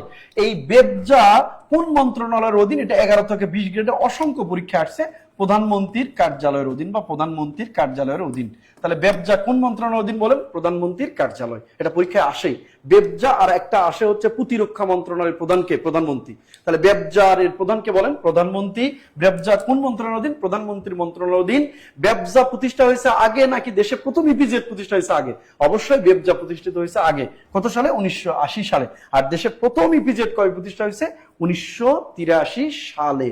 বলেন ইপিজেড নিয়ে আর কোন প্রশ্ন থাকার ক্লাস শেষ, অধ্যায় শেষ, আপনি ইপিজেড নিয়ে আর কিচ্ছু নাই। বলেন ক্লিয়ার হয়েছে কিনা? একটা প্রশ্ন, বলেন ক্লিয়ার হয়েছে কিনা? EPZ export processing zone authority, Bangladesh export processing zone authority, অর্থাৎ বাংলাদেশের রপ্তানি প্রক্রিয়াকরণ কর্তৃপক্ষকেই বলা হয়েছে ব্যবজা। তাহলে এই ইপিজেড কে নিয়ন্ত্রণকারী সংস্থার নাম ব্যবজা, প্রতিষ্ঠা হয়েছে 80 সাল। এটা কোন মন্ত্রণালয়ের অধীন? প্রধানমন্ত্রীর কার্যালয়ের মন্ত্রণালয়ের অধীন বা প্রধানমন্ত্রী। এটার প্রধানকে? প্রধানমন্ত্রী। ব্যবজার প্রধান হচ্ছে প্রধানমন্ত্রী। ইপিজেড আছে মোট 10টা, সরকারি 8টা, বেসরকারি 2টা। 8টাকে মনে রাখার টেকনিক হচ্ছে সিডি এমসি ইয়ক, সিডিএমসি ইয়ক। সিতে চট্টগ্রাম, বিতে ঢাকা, এমতে মংলা, সিতে কুমিল্লা, ইতে ঈশ্বরদী, ইউতে উত্তরা, এতে আদমজি, কেতে কর্ণফুলী। প্রথম ইপিজেড চট্টগ্রাম, শেষ ইপিজেড চট্টগ্রাম। বেসরকারি দুইটার ইপিজেড হচ্ছে কে ইপিজেড আর আর ইপিজেড। কে তে কোরিয়ান আর তে রাঙ্গুনিয়ান। দুইটা ইপিজেডই প্রতিষ্ঠা হয়েছে 99 সাল, দুইটাই অবস্থিত চট্টগ্রামে। কোনো কিছু আপনি এগুলা পড়া মির্জিকে থেকেই পড়েন আর যে বই থেকে পড়েন অনেক সময় লাগতো, কিন্তু দেখেন এই যে 3 মিনিট পড়াইছি, আপনার কিন্তু ক্লিয়ার হওয়ার কথা। বলেন ক্লিয়ার কিনা? ক্লিয়ার, শেয়ার করেন স্যার। এইটার এই তথ্যটার উসলে তো একটা করে শেয়ার করতে হবে, শেয়ার করা যায়। আর অকৃতজ্ঞ কেন রে ভাই আপনারা? একটু শেয়ার করেন। আচ্ছা শেয়ার করে ডাল রাখেন সবাই কমেন্টে। হ্যাঁ, বেসিক টিচার, কারণ স্যার যেটাতে ধরে ওটাতে শেষ করে দেয়। আচ্ছা, প্রবাল, এই প্রশ্নটা হচ্ছে বাংলাদেশের কোন দ্বীপটিকে প্রবাল দ্বীপ নামে পরিচিত? আসলে প্রবাল কি? প্রবাল হচ্ছে কোরাল, হ্যাঁ, কোরাল মাঝখান না, কোরাল আইল্যান্ড। স্যার একটু বিজ্ঞানের মানুষ, একটু কোরালটা বুঝান একটু। যে ছোট ছোট শামুকদানার মধ্যে এক ধরনের প্রাণী বছরের বছর এক জায়গায় জমা হয়ে আমরা যে সাবুদানা খাই, এরকম হয়ে তারা কোরাল তৈরি করে, বড় একটা এটা কিন্তু সায়েন্সের একটা প্রশ্ন, আমি পড়ছিলাম কোরাল নিয়ে। আচ্ছা যাই হোক, তাহলে এই যে কোরাল দ্বীপ, বিশ্বের কোরাল আইল্যান্ড বলা হয়, মনে রাখবেন মালদ্বীপকে কোরাল আইল্যান্ড, হ্যাঁ মালদ্বীপ, কোরাল আইল্যান্ড। এবং মালদ্বীপও দুইটা জিনিসের জন্য বিখ্যাত, কোরাল প্লাস হচ্ছে নারিকেল। এই আমাদের সেন্ট মার্টিনও দুইটা জিনিসের জন্য বিখ্যাত, কোরাল প্লাস এই আপনার হচ্ছে নারিকেলের জন্য বিখ্যাত সেন্ট মার্টিন। আমি 11.5 বার থেকে 13 বার কক্সবাজার গেছি, এখনো দুঃখের বিষয় এখনো আমি সেন্ট মার্টিন যাইনি। আমার ইউনিভার্সিটিতে ট্যুরেরও প্ল্যান করছিল, কিন্তু যাওয়া হয় না। আচ্ছা ভাই, কক্সবাজার শাখায়ও তো গেছিলাম ক্লাস করার জন্য।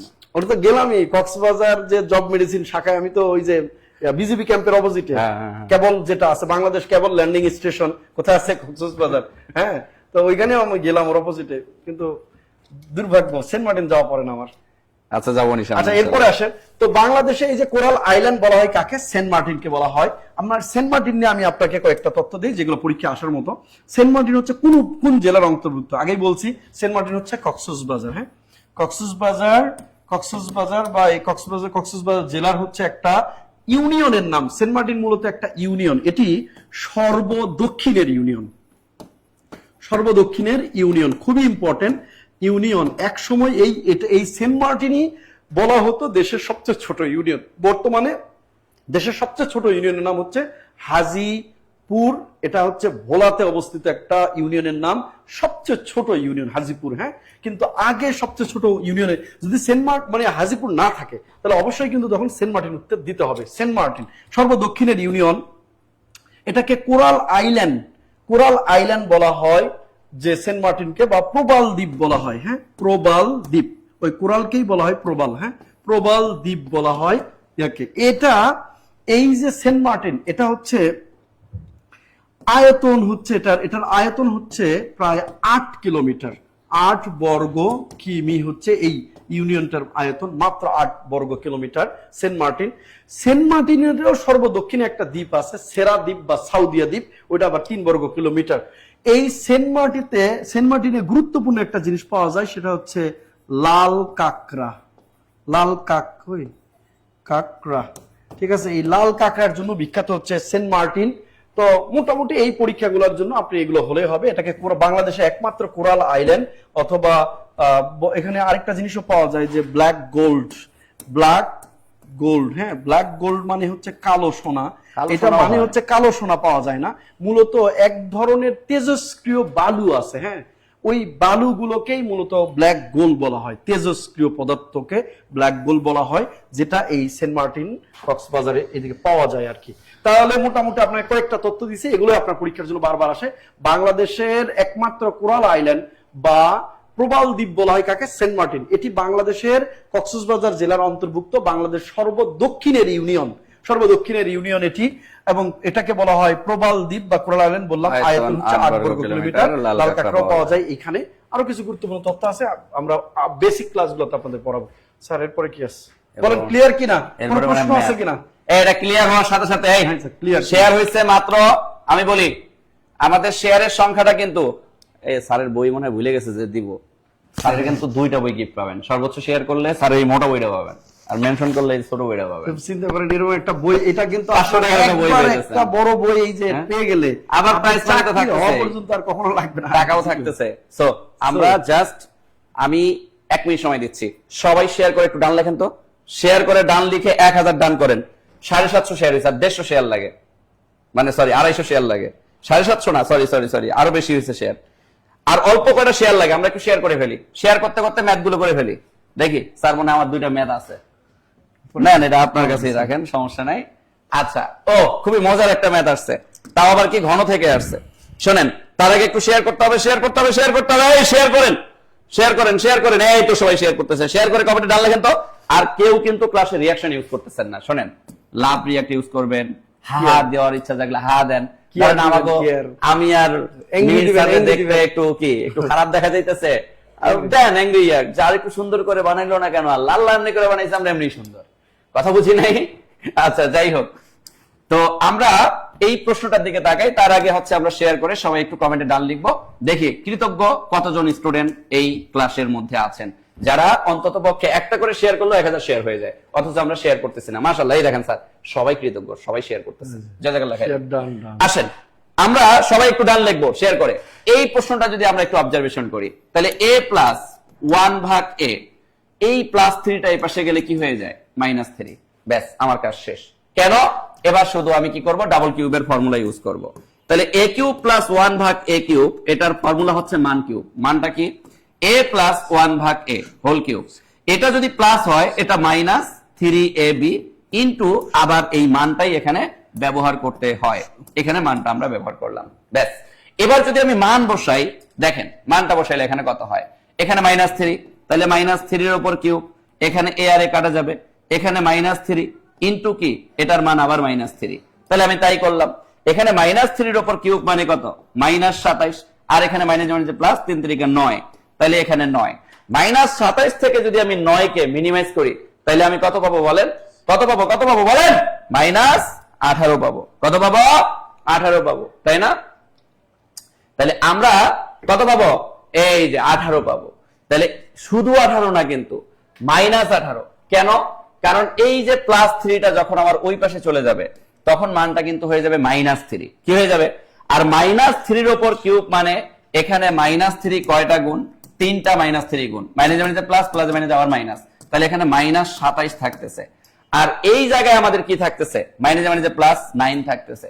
তাহলে মিনিমাইজ করলে -18 not +18। Clear clear clear clear clear clear clear clear clear clear, মাশাআল্লাহ ক্লিয়ার। ওকে, পরের প্রশ্নটা আমাদেরকে কি বলছে দেখেন। পরের প্রশ্নটা খুবই মজার একটা প্রশ্ন। এই প্রশ্নটা দেখেন, আপনি বন অধিদপ্তর অফিস সহকারী পরীক্ষা 2023 সালে আসছে, এরপরে বিভিন্ন মন্ত্রণালয়ের কর্মকর্তা পরীক্ষা 2022 সালে আসছে, 16তম শিক্ষক নিবন্ধন পরীক্ষা 19 সালে আসছে। শোনেন, এই প্রশ্নগুলো প্রচুর পরিমাণে আসে এবং রিসেন্টলি জব পরীক্ষাগুলোতে এত বেশি আসতেছে যেটা আসলে কল্পনা করার বাইরে। তো আমরা এটাকে একটু সমাধান করার চেষ্টা করি। দেখেন, এই হরে যদি আপনি এরকম বিদঘুটে কোন রূপ দেখেন, এই বিদঘুটে রূপটাকে আপনি কিভাবে সমাধান করবেন আমি আপনাকে বলে দিই। এখানে আসলে উত্তরটা বিদ্যমান। এটাকে আপনি দুইটা লাইন করলেই আপনি দেখবেন এই যে হরে x² + 1 বা x² + x, এই সমীকরণটাকে 1-2 লাইন ক্যালকুলেট করলে এরকম একটা মান পাবেন, যে মানটা এখানে বসাই দিলে আপনার অ্যান্সার চলে আসবে। তো আমরা একটু দেখার চেষ্টা করি। আমরা যদি এখানে x লসাগু নেই, দেখেন x লসাগু নিলে কি হয়, x আর x গুণ করলে হবে x² প্লাস x বাদ গেলে এখানে থাকবে 1, এখানে ইকুয়াল দিয়ে 5 পাচ্ছি। তাহলে এই জায়গায় আমরা যে মানটা পাচ্ছি x² + 1 এর মানটা কিন্তু 5x হচ্ছে, কারণ 5 আর x কোণাগুণি গুণ করলে 5x। এবার এই জায়গায় দেখেন x² + 1 আছে, তাহলে এই x² + 1 এর জায়গায় শুধু 5x বসাইলে আমার কাজ শেষ। তাহলে আমরা এখন কি বলতে পারি, উপরে x আর নিচে x² + 1, x² + 1 এর মান 5x, 5x বসাইলাম, আর এখানে প্লাস আরেকটা অতিরিক্ত x আছে, অতিরিক্ত x বসাই দিলাম। তাহলে উপরে x, নিচে 6x, x কাটেন, তাইলে মানটা 1/6। তাহলে উত্তর হচ্ছে মিস্টার খ। উত্তর কত, মিস্টার খ, মিস্টার খ, মিস্টার খ, মিস্টার খ, মিস্টার খ। Clear clear clear clear clear clear clear clear clear clear clear. এই গতকালকে যারা বই পাইছেন তারা হচ্ছে নাম নাম্বার ঠিকানা দেন নাই, এই জন্য কারো বই কিন্তু পাঠানো হয়নি। এটা খুবই খারাপ কাজ করছেন।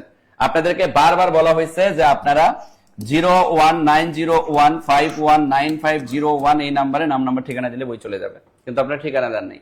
এটা আমাদের দোষ না, এটা আপনাদের দোষ। এই দোষগুলো একটু নিজে স্বীকার করবেন। ওকে, পরের প্রশ্নে চলে যাই। স্যার আপনার প্রশ্ন চলে আসছে আবার। ও স্যার, হ্যাঁ আপনার প্রশ্ন চলে আসছে, একটু ব্যাখ্যা কম করেন স্যার, নইলে আজকে শেষ হইতো না। আচ্ছা, ছোট করে দিই স্যার যেটা বলছি। না, বলেন, আপনারা একটু আসলে। বলেন, ব্যাখ্যা কি আরেকটু ছোট করে দিব না বড় করে দিব? না ঠিক আছে, ব্যাখ্যা করলেই ভালো, কারণ ব্যাখ্যা করলে জনগণ পুরো যা topic বলবে শেষ সেটাই হয়ে যায়। হবে। Democracy is the government of the people, by the people, for the people. Abraham Lincoln said that, মানে it's a great definition of democracy. হ্যাঁ, আপনাদের মতামতই সবকিছু। মাগো। অন্য জায়গায় মতামত প্রকাশ করতে পারেন না, না পারেন, এখানে স্যার বলে দিছে ধুমায়া অ্যাংরি রিঅ্যাক্ট দেন, গালি দেন, যা পারেন তাই দেন। তবে গালি দেওয়া ফাঁসে কি গুনাহের কাজ, ভালো ভালো কাজ করেন আর কি।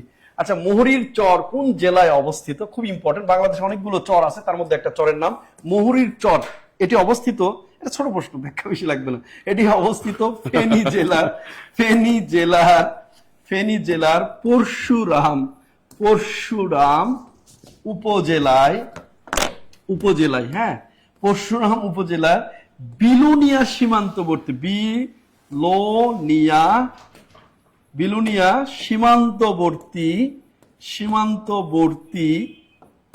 বিলুনিয়া সীমান্তবর্তী মুহুরী নদীর তীরে, দেখছেন এক লাইনে কতগুলো প্রশ্ন দিয়েছে। এক, যদি বলি মুহুরীর চর কোন নদীর তীরে, কোন জেলাতে অবস্থিত? অবশ্যই জেলার নাম হচ্ছে ফেনী জেলা। বলেন ফেনী জেলার কে কে আছেন আজকের ক্লাসে? ফেনী জেলার কে কে আছেন? ফেনী জেলা বাংলাদেশের চমৎকার একটা জেলা ফেনী, হ্যাঁ, একমাত্র বাংলাদেশের জেলা যারা নিজেদের জেলার নাম নিজেরা শুদ্ধভাবে উচ্চারণ নাকি করে না, তারা বলে না হ্যাঁ নি বলে। আমি জানি না, এটা মানুষ বলছে ভাই, আমারে কিন্তু বললেন না কিছু, আমি জানি না, মানুষ বলছে আর কি যে এটা বলে। তবে ফেনী নিয়ে গুরুত্বপূর্ণ তথ্য হচ্ছে বাংলাদেশে একমাত্র নদীর নামে জেলার নাম কি? ফেনী নদী। হ্যাঁ, তাহলে ফেনী জেলা অবস্থিত। মুহুরীর চর কোথায় অবস্থিত? ফেনী জেলার চর। তাহলে কোন উপজেলায় এই মুহুরীর চরটা আছে? বাংলাদেশ ফেনী জেলার কোন উপজেলাতে আছে? পরশুরাম উপজেলার। আচ্ছা, বাংলাদেশে একটা সীমান্তবর্তী জায়গা হচ্ছে বিলুনিয়া সীমান্ত, এটাও বারবার পরীক্ষা আসে। বিলুনিয়া সীমান্ত কোথায় অবস্থিত? ফেনীতে। বিলুনিয়া সীমান্ত কোথায় অবস্থিত? ফেনীতে। তাহলে বিলুনিয়া সীমান্তে অবস্থিত এটা মুহুরীর চর। হ্যাঁ,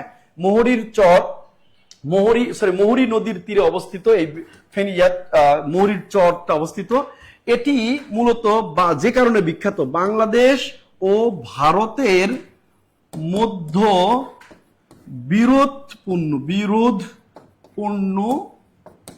বিরোধপূর্ণ চর। হ্যাঁ, বাংলাদেশ এবং ভারতের মধ্যে একটা অমীমাংসিত চরের নাম হচ্ছে এই চরের নাম হচ্ছে মোহরীর চর। প্রায় 1947 থেকে বর্তমান পর্যন্ত এই চরটা নিয়ে বাংলাদেশ ভারতের মধ্যে দ্বন্দ্ব রয়েছে, তার নাম হচ্ছে ফেনীর মোহরীর চর।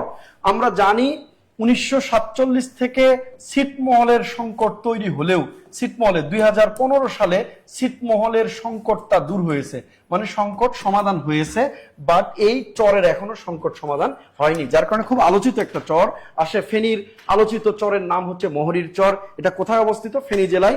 এটা কোন নদীর তীরে অবস্থিত? মোহরীর নদীর তীরে অবস্থিত। এটা কোন জায়গার সীমান্তবর্তী? বিলোনিয়ার সীমান্তবর্তী একটা জায়গা। তাহলে এই প্রশ্নের উত্তর হচ্ছে ফেনী। ওকে, ক্লিয়ার কিনা? এই প্রশ্নের উত্তর হচ্ছে ফেনী। হ্যাঁ, চর কুকরি মুকরি আছে তো, চর আলেকজান্ডার, চর কুকরি মুকরি। আচ্ছা, এরপরেরটা আসেন। ঢাকা মুসলিম সাহিত্য সমাজ কত সালে প্রতিষ্ঠা হয়েছে? স্যার, এটা বাংলার প্রশ্ন, তাও আমি একটু বলে দিই। এটা 1900 কই গেল?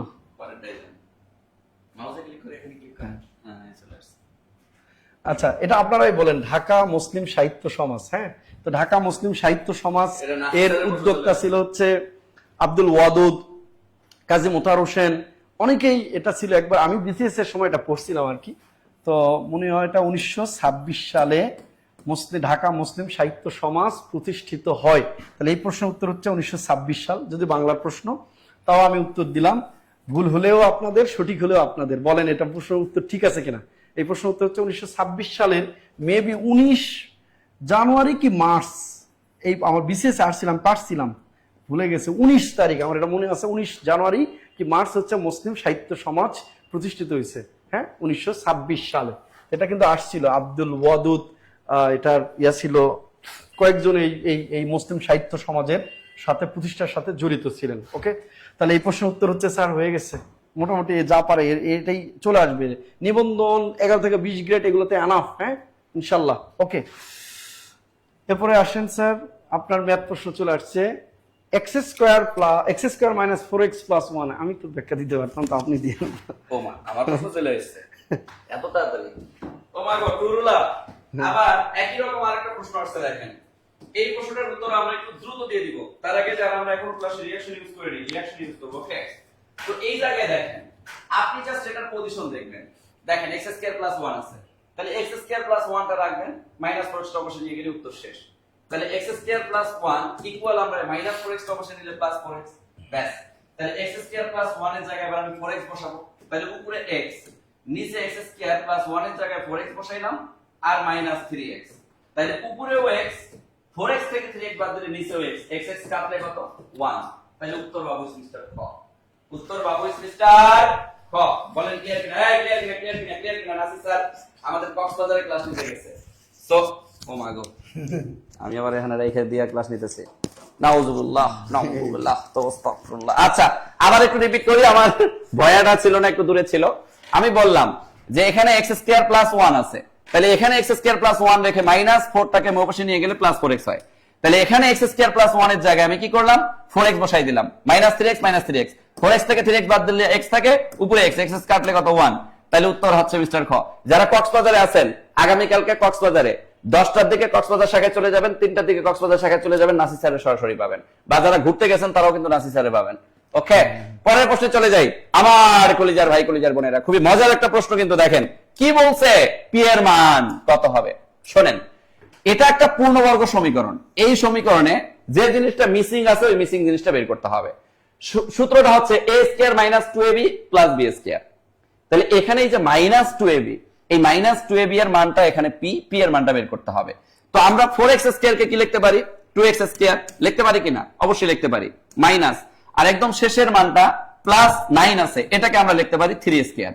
তাহলে a স্কয়ার এর মান পাইলাম, b স্কয়ার এর মান পাইলাম। এবার সূত্রের 2, a বলতে এখানে কিন্তু 2x, আর b বলতে এখানে 3 চলে আসবে, ব্যাস আমার কাজ শেষ। তাহলে এখানে 2 3 4, 3 4 কত? 12। তাহলে মাইনাস 12x, অলরেডি আগে থেকে x আছে, তাহলে p এর মানটা কত? 12। তাহলে এখানে উত্তর হচ্ছে মিস্টার গ। উত্তর কত? গ। গরু গরু গরু গরু গরু গরু গরু বলেন ক্লিয়ার কিনা? হ্যাঁ ক্লিয়ার কিনা, ক্লিয়ার কিনা, ক্লিয়ার কিনা? স্যার আপনার প্রশ্ন চলে এসেছে কিন্তু।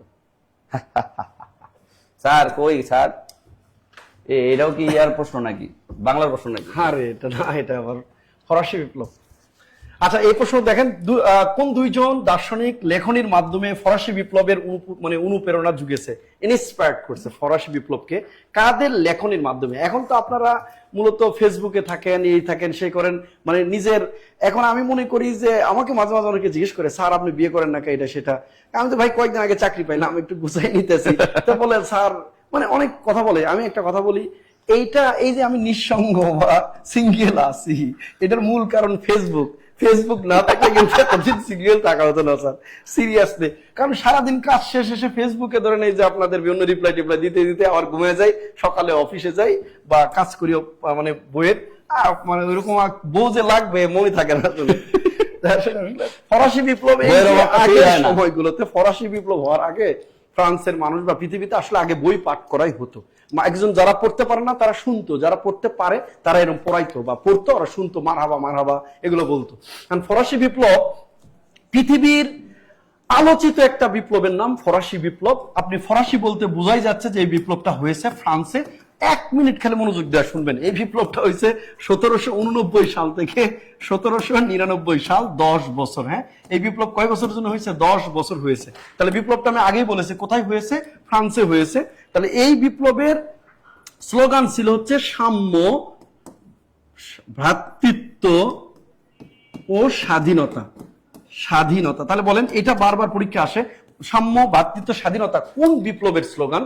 ফরাসি বিপ্লবের স্লোগান সাম্য, ভ্রাতৃত্ব, স্বাধীনতা, equality, liberty, fraternity. Equality, liberty, fraternity হচ্ছে ফরাসি বিপ্লবের স্লোগান। সংক্ষেপে বলতেছি, ফরাসি বিপ্লব নিয়ে আজকে 2 ঘন্টা পড়াইতে পারবো, কিন্তু আপনাকে সংক্ষেপে বলতেছি যা লাগে। এই বিপ্লবটাতে অনুপ্রেরণা জাগিয়েছে 2 জন লেখক, হ্যাঁ, 2 জন ব্যক্তি, গুরুত্বপূর্ণ 2 জন ব্যক্তি। আমি 2 জন ব্যক্তির উত্তরটা এখানে আছে, আপনারা একটু দেন, তার আগে আমরা একটু বলি।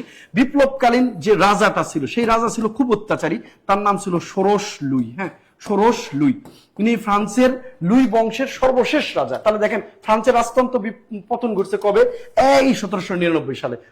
সর্বশেষ রাজার নাম কি? ষোড়শ লুই। তাহলে ফ্রান্সের সর্বশেষ শাসন করছে কোন রাজবংশ?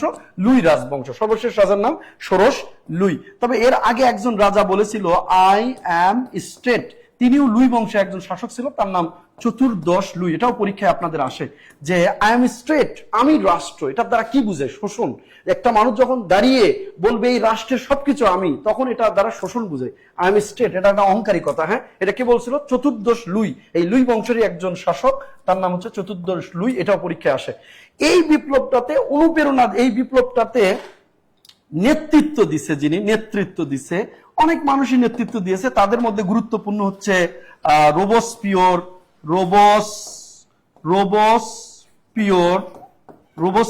দান্তে, এরকম অনেকেই এই বিপ্লবে করেছেন। তবে এই বিপ্লবে যারা নেতৃত্ব দিচ্ছেন এরা, কিন্তু এই বিপ্লবে যাদের বই পড়ে মানুষ অনুপ্রাণিত হয়ে যারা যুদ্ধ মানে বিপ্লব করেছিল, এমন 2 জন ব্যক্তির নাম হচ্ছে, একজন নাম রুশো আর একজন নাম ভলতিয়ার। কারণ রুশের বিখ্যাত একটা বই ছিল, নাম সোশ্যাল কন্ট্রাক্ট মানে সামাজিক চুক্তি। সোশ্যাল কন্ট্রাক্ট মানে সামাজিক চুক্তি। এটা কিন্তু ফরাসি বিপ্লবের সাথে জড়িত একটা গ্রন্থ, সামাজিক চুক্তি। এটা বারবার পরীক্ষা আসে। সামাজিক চুক্তি গ্রন্থটা কার? রুশোর। এবং রুশো এবং ভলতেয়ার ফ্রান্সের বিখ্যাত দার্শনিক, যাদের বই পড়ে মানুষ অনুপ্রাণিত হয়ে এই বিপ্লবটা করেছে। এই বিপ্লবের অপর নাম মূলত বর্জুয়া বিপ্লব বা ধনীদের বিপ্লব। পৃথিবীতে যত বিপ্লব করছে গরিবরা করছে, এই একটা মাত্র বিপ্লব ধনীরা করছে। এবং কেন? কারণ ফ্রান্সের যে রাজা ছিল তারা মূলত ধনীদেরকে অনেক ভালোবাসতো, গরিবদেরকে শোষণ করত। এখানেই এক ধরনের সামন্তবাদ অর্থনৈতিক ব্যবস্থা বা ফিউডালিজম চালু ছিল। সামন্তবাদ বা ফিউডাল, পৃথিবীতে 4 ধরনের, বললে তো অনেক তথ্য হয়ে যায়, পৃথিবীতে 4 ধরনের অর্থব্যবস্থা চালু আছে, আগে মানে এখন চালু আছে। একটা হচ্ছে ধনতান্ত্রিক বা পুঁজিবাদী অর্থব্যবস্থা, সমাজতান্ত্রিক অর্থব্যবস্থা, মিশ্র অর্থব্যবস্থা, আর একটা হচ্ছে ইসলামী অর্থব্যবস্থা। পূর্বে পৃথিবীতে একটা অর্থব্যবস্থা ছিল, নাম তার সামন্তবাদ অর্থব্যবস্থা, যেটা ইতালিতে সূচনা হয়ে পরবর্তী ফ্রান্সে এসে এই অর্থব্যবস্থাটা বিলুপ্ত হয়েছে ফরাসি বিপ্লবের মাধ্যমে। তাহলে এই শোষণটা করতো রাজারা। প্রথমে তারা ধনীদেরকে ভালোবাসলেও একটা পর্যায়ে তারা তাদের রাজ্য বাঁচাতে গিয়ে, যখন আমেরিকা যুদ্ধ হয় 1776 থেকে 1783, এই সময়টাকে আমেরিকাকে প্রচুর অর্থ দেয় এই রাজারা। দেওয়ার ফলে তাদের রাজকোষ শূন্য হলে ধনীদের উপর কর বসায় দেয়। ধনীরা একত্রিত হয়ে একটা ধনীদের ক্লাব প্রতিষ্ঠা করেন, নাম তার জ্যাকোবিন ক্লাব। ওই ক্লাব থেকেই তারা মূলত গরিবদেরকে নিয়ে, এই দেশে যে রাজা পূর্বে গরিবদেরকে শোষণ করে বাস্তিল দুর্গ নামক একটা কারাগারে বন্দি করে রাখছিল, তাদেরকে একত্র করে নিয়ে এই স্লোগানটা দেয়, সাম্য, ভ্রাতৃত্ব, স্বাধীনতা। এই স্লোগানের মাধ্যমেই তারা মূলত বিপ্লব শুরু করে। 1789 সালে শেষ হয় 1793 সালে। এবং এই বিপ্লবের হাত ধরে পৃথিবী থেকে সামন্তবাদ অর্থব্যবস্থা চলে গেছে। পৃথিবীতে নতুন একটা অর্থব্যবস্থার আবির্ভাব হয়েছে, তার নাম হচ্ছে ধনতান্ত্রিক অর্থব্যবস্থা অথবা পুঁজিবাদী অর্থব্যবস্থা। যেমন মার্কিন যুক্তরাষ্ট্র, জাপান, এগুলো দেশ কিন্তু পুঁজিবাদ। এটা কিন্তু আসছে ফ্রান্স থেকে। ওকে, তাহলে আপনার এই যে সংক্ষেপে আমি কয়েকটা প্রশ্ন বললাম, এগুলো সবগুলো 11 থেকে 20 গ্রেড প্রাইমারি নিবন্ধন বিশেষ পিলিতে আসে। তার মধ্যে একটা হচ্ছে ধনতান্ত্রিক অর্থব্যবস্থার পথ সুগম করেছিল কোন বিপ্লব? ফরাসি বিপ্লব। পৃথিবীতে পুঁজিবাদ অর্থব্যবস্থা আছে কোন বিপ্লবের হাত ধরে? ফরাসি বিপ্লব। তারপরে এই যে বললাম সাম্য, ভ্রাতৃত্ব, স্বাধীনতা, কোন বিপ্লবের স্লোগান? ফরাসি বিপ্লব। তাহলে ফরাসি বিপ্লবকে যাদের লেখনীর মাধ্যমে অনুপ্রেরণা করছে তারা কারা? ফ্রান্সের দুইজন লেখক, একজন নাম রুশো আর একজনের নাম হচ্ছে ভলতেয়ার। রুশো এবং ভলতেয়ার। দেখেন, প্লেটো, অ্যারিস্টটল, এরা গ্রিসের, তাহলে এরা কখনো হবে? বিপ্লব হয়েছে ফ্রান্সে, এরা কিভাবে কি করবে? তারপর হচ্ছে শেক্সপিয়ার, ভলতেয়ার। তো শেক্সপিয়ার আপনারা জানেনই, তাহলে উনি ইংরেজি সাহিত্যের লেখক। আচ্ছা, ভলতেয়ার ফরাসি, তাহলে এখানে একজন ইংরেজি একজন ভলতেয়ার, তাহলে এখানে উত্তরটা নাই। আচ্ছা, প্লেটো, রুশো, তো প্লেটো তো বললাম গ্রিক, তাহলে ওটা হবে না। রুশোটা হচ্ছে তো আপনি রুশোটা একজন ছিল এখানে। তার মানে এখানে যদি কেউ বোঝে তাহলে এই দুইজন লেখক ফরাসি। ইংলিশ সাহিত্য ভালো পড়লে এটা উত্তর করতে পারতো। ওকে, পরেরটা আসি আমরা। ক্লিয়ার কিনা আগে বলেন, যতটুকু বলেছি ক্লিয়ার কিনা? আরে ডিস্টার্ব যে করে সে কিন্তু অন্যকে করে না, নিজেকেই ডিস্টার্ব করে। ওই নিজেই কিছুদিন পরে ডিফল্ট হয়ে যাবে। বাদ দেন, আগে বলেন। এটা বলেন ক্লিয়ার কিনা? থাকলে থাকতে পারে, বলছে কয়েকটা মেয়ে ক্লাস করতে দিচ্ছে না, ডিস্টার্ব করছে। এরপর আসেন সার্বজনীন মানবাধিকার। সার্বজনীন মানবাধিকার ঘোষণাপত্র, এটাকে ইংরেজিতে বলে universal declaration of human rights. হ্যাঁ, সংক্ষেপে বলেছে ইউডিএইচআর। এটা সার্বজনীন মানবাধিকার ঘোষণাপত্রকে ইংরেজিতে বলে UDHR, universal declaration of human rights. এটি 1948 সালের 10 ডিসেম্বর এটা ঘোষণা করা হয়েছে। 10 ডিসেম্বর। এই universal declaration of human rights এর ধারা বা অনুচ্ছেদ হচ্ছে 30টি। ভাইয়া, হ্যাঁ, অনুচ্ছেদ হচ্ছে 30টি। যেহেতু এটি 10 ডিসেম্বর ঘোষণা করা হয়েছিল, এই জন্য এই 10 ডিসেম্বর হচ্ছে মানবাধিকার মানে দিবস। বারবার পরীক্ষা আসে, মানবাধিকার দিবস কত তারিখ? মানবাধিকার দিবস কত তারিখ? 10 ডিসেম্বর। তাহলে মানবাধিকার দিবস কত তারিখ? 10 ডিসেম্বর। তাহলে সর্বজনীন সর্বজনীন মানবাধিকার ঘোষণাপত্র কত তারিখে জাতিসংঘ সাধারণ পরিষদে গৃহীত হয়? এটা হচ্ছে UDHR, universal declaration of human rights. এটা হচ্ছে 1948 সাল 10 ডিসেম্বর। ধারা হচ্ছে 30টি। আর এই 10 ডিসেম্বরকেই মূলত মানবাধিকার দিবস বলা হয়। বলেন ক্লিয়ার কিনা? 10 ডিসেম্বর কি দিবস বলেন? মানবাধিকার দিবস। 10 ডিসেম্বর কি দিবস? মানবাধিকার দিবস। ওকে, তাহলে স্যার এই প্রশ্নের উত্তর হচ্ছে 10 ডিসেম্বর 1948। 10 ডিসেম্বর 1948। যারা উত্তর দিয়েছেন সবাইকে অনেক অনেক অভিনন্দন। এরপরে হচ্ছে স্যার আমার কাছে আসছে মার্কার স্যার। ওকে, আমরা পরের প্রশ্নে চলে যাই। দেখেন পরের প্রশ্নটা কি বলছে। ও মাই গড, খুবই মজার একটা প্রশ্ন। দেখেন, এটা বিসিএ যে আসছে, 12তম শিক্ষক নিবন্ধন পরীক্ষা আসছে, আর অনেকগুলো পরীক্ষা আসছে কিন্তু দেয় নেই। শুনেন, এই প্রশ্নগুলো বের করবেন চুটকি দিয়ে। কিভাবে? আপনাকে কি বলছে, এত এর সাথে কত যোগ করলে যোগফল এত হবে। এখন আপনি যদি এত এর সাথে এটা যোগ করে দেখেন, এটা যোগ করে দেখেন, এটা যোগ করে দেখেন, এটা যোগ করে দেখেন, তাইলে কিন্তু আপনার অনেক সময় নষ্ট হবে। আপনি তাহলে কি করবেন? দেখেন, এত এর সাথে কত যোগ করলে যোগফল এত হবে বলছে, তাহলে আপনি যোগফল থেকে এই ব্যাটারে বাদ দেন, তাহলে তো আপনার উত্তর চলে আসে। আপনি কি করবেন? আপনার যে যোগফল আছে, যোগফল থেকে এটা বাদ দেন। শোনেন, শেয়ারের সংখ্যাটা 1000-এর জন্য বাকি আর মাত্র 20 থেকে 25টা। সো আমরা সবাই একটু শেয়ার করব, মেনশন করব আর রিঅ্যাকশন ইউজ করব। রিঅ্যাকশন ইউজ করব। ওকে, তাহলে এবার আসি আমার কলিজার ভাই, কলিজার বোনেরা, এই জায়গায় তাহলে কি হবে দেখেন। এই মোট যে যোগফল দেখতেছেন 2y ভাগ x, এটা থেকে আমরা জাস্ট x ভাগ y কি করব? বাদ দিয়ে দিব। এবার এখানে যদি লসাগু করি, এক্স ওয়াই আমার লসাগুতে চলে আসলো, তাহলে এখানে এক্স এক্স যদি বাদ দেই, ওয়াই আর ওয়াই গুণ করলে কি হবে, 2y স্কয়ার, মাইনাস মাইনাস দিলাম, ওয়াই ওয়াই বাদ, এবার এক্স চলে যাবে, এক্স আর এক্স গুণ করলে কি হবে, এক্স স্কয়ার। তাহলে এই মিস্টার কোথায় আছে, এটাই হচ্ছে সঠিক উত্তর। তাহলে মোট যোগফল থেকে আমি এই ব্যাটারে যদি বাদ দেই, তাইলে আমার উত্তর চলে আসবে। তাহলে এটা কোথায় আছে, 2y square minus X square ভাগ এক্স ওয়াই, উত্তর হচ্ছে ক, কলা কলা কলা কলা কলা কলা কলা কলা কলা কলা কলা কলা। বলেন ক্লিয়ার কিনা? এই clear clear clear clear clear, মাশাআল্লাহ, জাযাকাল্লাহু খাইরান। আবার কলিজার ভাই, কলিজার বোনেরা, আমরা কি পরের প্রশ্নে চলে যেতে পারি? বলেন বলেন বলেন বলেন, পরের প্রশ্নটা আমাদেরকে কি বলেছেন? একই টাইপের প্রশ্ন, 16তম শিক্ষক নিবন্ধন পরীক্ষা 2019 সালে এসেছে।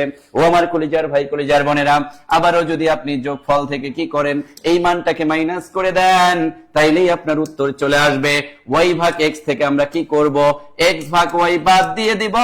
ও আমার কলিজার ভাই, কলিজার বোনেরা, এখানে লসাগু হবে এক্স ওয়াই, এক্স এক্স বাদ গেলে ওয়াই আর ওয়াই গুণ করলে ওয়াই স্কয়ার। এখানে মাইনাস মাইনাসের জায়গায় মাইনাস দিয়ে দিলাম, ওয়াই ওয়াই বাদ গেল, এক্স এক্স গুণ করলে এক্স স্কয়ার। তাইলে এই ব্যাটারে আমরা কোন অপশনে পাবো বলেন? এই ব্যাটা কোন অপশনে আছে মিস্টার ক? আবার না, গতে আছে। খতে আছে না? ঠিক আছে তো, ওহো তাই তো, নাই নাই নাই নাই, গতে আছে Y square minus X square, Y square minus, ও মিস্টার গ, দেখছেন এই যে এই চোখের ইশারা কিন্তু এরকম ভুল প্রচুর হয়। ধরেন ওমা এক্স স্কয়ার ওয়াই স্কয়ার, কিন্তু এখানে যে বের হচ্ছে ওয়াই স্কয়ার এক্স স্কয়ার, এদিকে মনোযোগ নাই। তাইলে এই চোখের ইশারায় সরষে ফুল দেখলে কিন্তু প্রচুর পরিমাণে ভুল হয়ে যেতে পারে। উত্তর কিন্তু আসলে গ হবে। দেখছেন মিহির স্যার কিন্তু খুব অ্যালার্ট, পরীক্ষা দিয়ে দিয়ে দিয়ে দিয়ে ক্যাডার হয়েছে, এখনো অ্যালার্ট আছে। তার মানে সে প্রত্যাশা রাখে সামনে একজন অ্যাডমিন ক্যাডার হওয়ার, তাই না? আচ্ছা, ওকে ওকে ওকে ওকে ওকে। তাহলে এই জায়গায় আমরা জাস্ট কি করব বলেন? আমার যে যোগফল আছে, এই যোগফল থেকে এই মান মাইনাস করে দিব। মাইনাস করে দিলে আমি যে মানটা পাবো, এটাই হবে আমার সঠিক উত্তর। কথা কি বুঝতে পারছি? কথা কি বুঝতে পারছি আমার কলিজার ভাই, কলিজার বোনেরা? মাশাআল্লাহ, সবাই বুঝতে পেরেছি। ওকে ওকে ওকে স্যার, এবার মনে হয় আপনার কোশ্চেন আইছে। আপনি যে সুন্দর ম্যাথ করান, আমার তো মনে হচ্ছে আরেকটা বিসিএস দেয়, এই যে বয়স বাকি আছে যেগুলো কাজে লাগাই। না, আমি মাঝে মধ্যে একটু এন্টারটেইনমেন্ট দেই, কেন জানেন স্যার?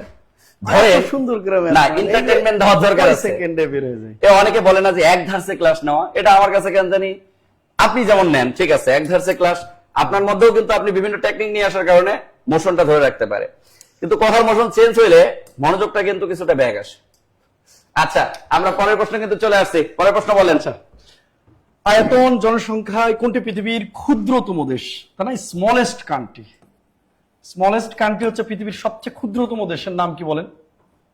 এটা আসছে সহকারী প্রকৌশল সিভিল 19, নির্বাচন কমিশন সচিবালয় স্টোর কিপার 19, মাধ্যমিক বিদ্যালয়ের সহকারী শিক্ষক 19, পাওয়ারে সাংস্কৃতিক মন্ত্রণালয় উপ সহকারী প্রকৌশল। তো অনেকগুলো পরীক্ষা আসছে। তার বলেন পৃথিবীর আয়তন এবং জনসংখ্যায় ক্ষুদ্রতম দেশ কোনটি? পৃথিবীতে স্বাধীন দেশ আছে 195টি। মাথায় রাখেন, পৃথিবীতে আয়তনে সবচেয়ে বড় দেশ, আয়তনে বৃহত্তম দেশটা, হ্যাঁ বৃহত্তম দেশ আপনারা সবাই জানেন, রাশিয়া। পুরিমুনির মতো বিশাল বড় একটা রাষ্ট্র রাশিয়া, যার আয়তন 1,72,70,200 কিলোমিটার, প্রায় এশিয়া মহাদেশের 3 ভাগের 1 ভাগ হচ্ছে এই রাশিয়া, যেটা আয়তনে পৃথিবীর বৃহত্তম রাষ্ট্র এবং আয়তনে ক্ষুদ্রতম দেশ। আচ্ছা না, আয়তনে দিয়েছি, জনসংখ্যায় দিই। জনসংখ্যায় বৃহত্তম দেশের নাম হচ্ছে বর্তমানে ভারত। জনসংখ্যায় বৃহত্তম দেশের নাম হচ্ছে বর্তমানে ভারত। আর আয়তন ও জনসংখ্যায় ক্ষুদ্রতম দেশ, আয়তন ও জনসংখ্যায় ক্ষুদ্রতম দেশের নাম হচ্ছে এই ভ্যাটিকান সিটি। উত্তর দেওয়া আছে এখানে, দেখেন ভ্যাটিকান সিটি। আপনারা দিয়েছেন অলরেডি অনেকে উত্তর ভ্যাটিকান সিটি। কেন ভ্যাটিকান সিটি উত্তর দিয়েছেন একটু জানা দরকার, স্যারেরও জানা দরকার ভ্যাটিকান সিটি নিয়ে। স্যার খুবই চমৎকার একটা জিনিস। ভ্যাটিকান সিটির যার আয়তন 0.44 বর্গ কিলোমিটার, স্যারের গ্রামের বাড়ি এর থেকে বড়। তাহলে 0. মানে আপনাদের বাড়ি প্লাস হচ্ছে যে বাড়ির পাশে যে জায়গা জমি আছে স্যার, তা আমি দেখেন তাহলে আপনি নিজেই কিন্তু একটা দেশের প্রেসিডেন্ট হয়ে যেতে পারেন। তাহলে ভ্যাটিকান সিটি পৃথিবীর সবচেয়ে ক্ষুদ্র রাষ্ট্র, যার আয়তন 0.44 বর্গ কিলোমিটার অথবা 0.18 বর্গ মাইল। হ্যাঁ, তাহলে বলেন আপনাদের বাড়ির অনেকের বাড়ির সীমানা বা অনেকের বাড়ির পাশের যে জায়গাগুলো নিয়ে একটা রাষ্ট্র বানাইতে পারেন, আপনি প্রেসিডেন্ট হয়ে যাবেন সেই রাষ্ট্রের। যে কুরাশাও একটা দেশ, ক্যারিবীয় অঞ্চলের, খুব ছোট, মাত্র 2 কিলোমিটার, স্বাধীন না যদি বা নেদারল্যান্ডস অধীন। আচ্ছা, 0.44 বর্গ কিলোমিটার। এর জনসংখ্যা কত জানেন? প্রায় 1000। এখন এইগুলা তো আর কথা না, কথা হচ্ছে যেগুলা ব্যতিক্রম তত্ত্ব সেগুলো আপনাদের জানা লাগবে। আমরা ছোটবেলায় মাইক নিয়ে এরকম করে বলতো যে কোন দেশে নারীরা গাছে ঘুমায়, কোন দেশের নারীরা, কোন দেশে কোনো নারী নাই, কোন দেশে কোনো নারী নাই, জানতে হলে এই বইটি পড়তে হবে, মাত্র 10 টাকা 10 টাকা। আমরা চাল টাল বিক্রি করে দৌড় দিতাম, বইটা কিনতেই হবে। যে কোন দেশে নারী নাই, সেই দেশ কোন দেশ? পৃথিবীতে আমরা ছোটবেলায় যে দেশটা পড়ছি নারীবিহীন দেশ, এটাই সেই ভ্যাটিকান সিটি, যাতে কোনো নারী নাই। এখানে জনসংখ্যা প্রায় 1000 মাত্র জনসংখ্যা। এই দেশের রাষ্ট্রপ্রধান হন যিনি খ্রিস্টান ধর্মের, ক্যাথলিক ধর্মগুরু হচ্ছে এই দেশের রাষ্ট্রপ্রধান। অর্থাৎ বর্তমানে খ্রিস্টান ধর্মের 267তম ক্যাথলিক ধর্মগুরুর নাম হচ্ছে রবার্ট প্রভোস্ট। রবার্ট প্রভোস্ট, হ্যাঁ, রবার্ট প্রভোস্ট। ইনি হচ্ছে বর্তমান খ্রিস্টান ধর্মের 267তম পোপ। এর আগে যিনি পোপ ছিল হোর্হে মারিও বেরগুগ্লিও, আর্জেন্টাইন একজন নাগরিক, ওনার নাম হচ্ছে পোপ ফ্রান্সিস, মারা গেছেন। এখন হচ্ছে 267তম হচ্ছে রবার্ট প্রভোস্ট। এই ভ্যাটিকান সিটি তথা পৃথিবীর সবচেয়ে ক্ষুদ্রতম দেশের হচ্ছে রাষ্ট্রপ্রধান বা ধর্মীয় গুরু।